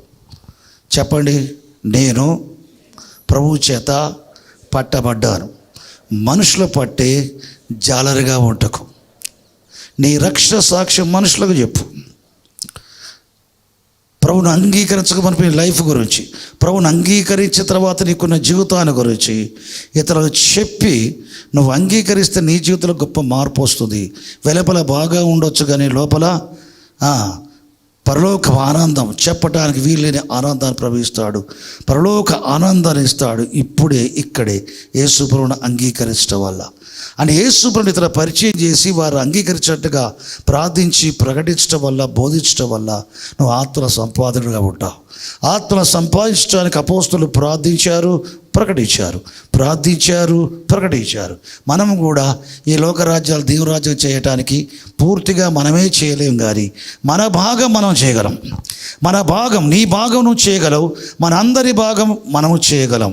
ఏ విధంగా? ప్రార్థించి ప్రభువును ప్రకటించడం వల్ల, ప్రార్థించి రాజ్య సువార్త ప్రకటించడం వల్ల. మొదటి రాజ్య సువార్త సకల జనులకు ప్రకటింపబడవలను, అప్పుడు అంతము వచ్చును. రాజ్య సువార్త ప్రభువుతో ప్రకటించడం ప్రారంభమై ఇది ప్రకటించడం అందరికీ ప్రకటించబడ్డప్పుడు యుగ సమాప్తి ఉంటుంది. దేనికి స్తోత్రం, దేని మహిమకులుగాక. ప్రవృత్త పిల్లల రాజ్య సువార్త ప్రకటించబడేది ఎందుకు అంటే ఆత్మలు సంపాదించడానికి. ఆత్మలు సంపాదించబడితే అయ్యేది ఏంటంటే ఈ లోకరాజ్యాలు దేవుని రాజ్యం అవుతాయి. ఈ లోకరాజ్యాలు దేవుని రాజ్యం అన్నట్లుగా మన వంతు మన శరీరంలో సంపూర్తి చేయడానికి తండ్రి దేవుడి క్రీస్తు యేసునందు మనకు అందరి కృప అనుగ్రహించును గాక. ఆమేన్. హల్లెలూయా. ప్రార్థన చేసుకుందాం. పరిశుద్ధమైన తండ్రి, పరలోకన మా ప్రభువానికి స్తోత్ర కర్త ప్రభావం చెల్లిస్తున్నాం. మా తండ్రి నాయన, నీ మూలంగా మా ఆత్మ మరలా జన్మించింది. క్రీస్తు యేసు నూతృష్టిగా మేము చేయబడ్డాం. ఆయన ద్వారా నీతో సమాధానపరచబడ్డాం. ఆయన ద్వారా నీ కుమారుడు మనం స్వీకరించావు తండ్రి. నీ సమకూల పరిశుద్ధులు నిర్దోషమై ఉండటానికి జగత్తు పునాది తండ్రి ప్రేమించిన క్రీస్తు మనం ఏర్పరచుకున్నందుకై కృతజ్ఞాసు చెల్లిస్తున్నాం. పాపమును బట్టి క్రీస్తు వేరు చేయబడ్డ భీమం, క్రీస్తు యొక్క బలెర్పు బట్టి ప్రభా క్రీస్తు నీతో మరలా సమకూర్చబడ్డాం తండ్రి. దేవానికి స్తోత్రం. నీతో సమాధాన సహవాస కలిగి ఉన్నాం ప్రభా. అట్టి కృప అనుగ్రహించక స్తోత్రం. చీకట్లో నుంచి నీ ఆశ్చర్యకర వెలుగును మనం పిలిచేందుకు స్తోత్రం. నీ గుణాత్మ ప్రచురణ నీ చేయటం నిమిత్తం మమ్మల్ని ఏర్పరచుకున్న వంశంగా చేశావు. మమ్మల్ని ఏర్పరచుకున్నావు నీ గుణాతిశయములను ప్రకటించుటకు ప్రభువా.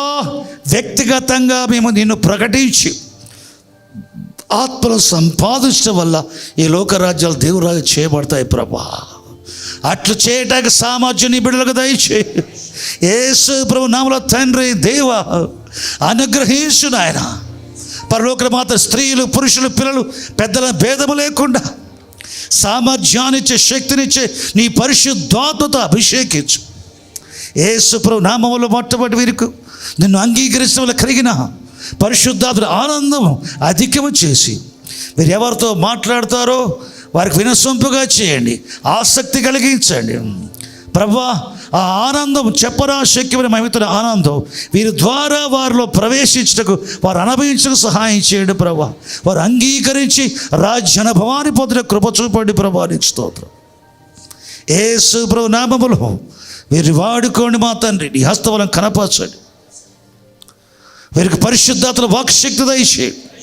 వాక్యానికి సాక్ష్యం ఇచ్చే రోగులు స్వస్థపరచుట, దెయ్యాలను వెళ్ళగొట్టుట, వారి అవసరాలు తీర్చబడటానికి, సమస్యలు పరిష్కరించబడటానికి ప్రార్థన ద్వారా కూడా అద్భుతాలు కలగజేసి నీలో విశ్వాసం వచ్చినట్లు చేసి లోకరాజ్యాలు దేవురాజ్యం చేయడానికి మనుషులు పట్టే జాలుగా మనం చేయడం ప్రభా.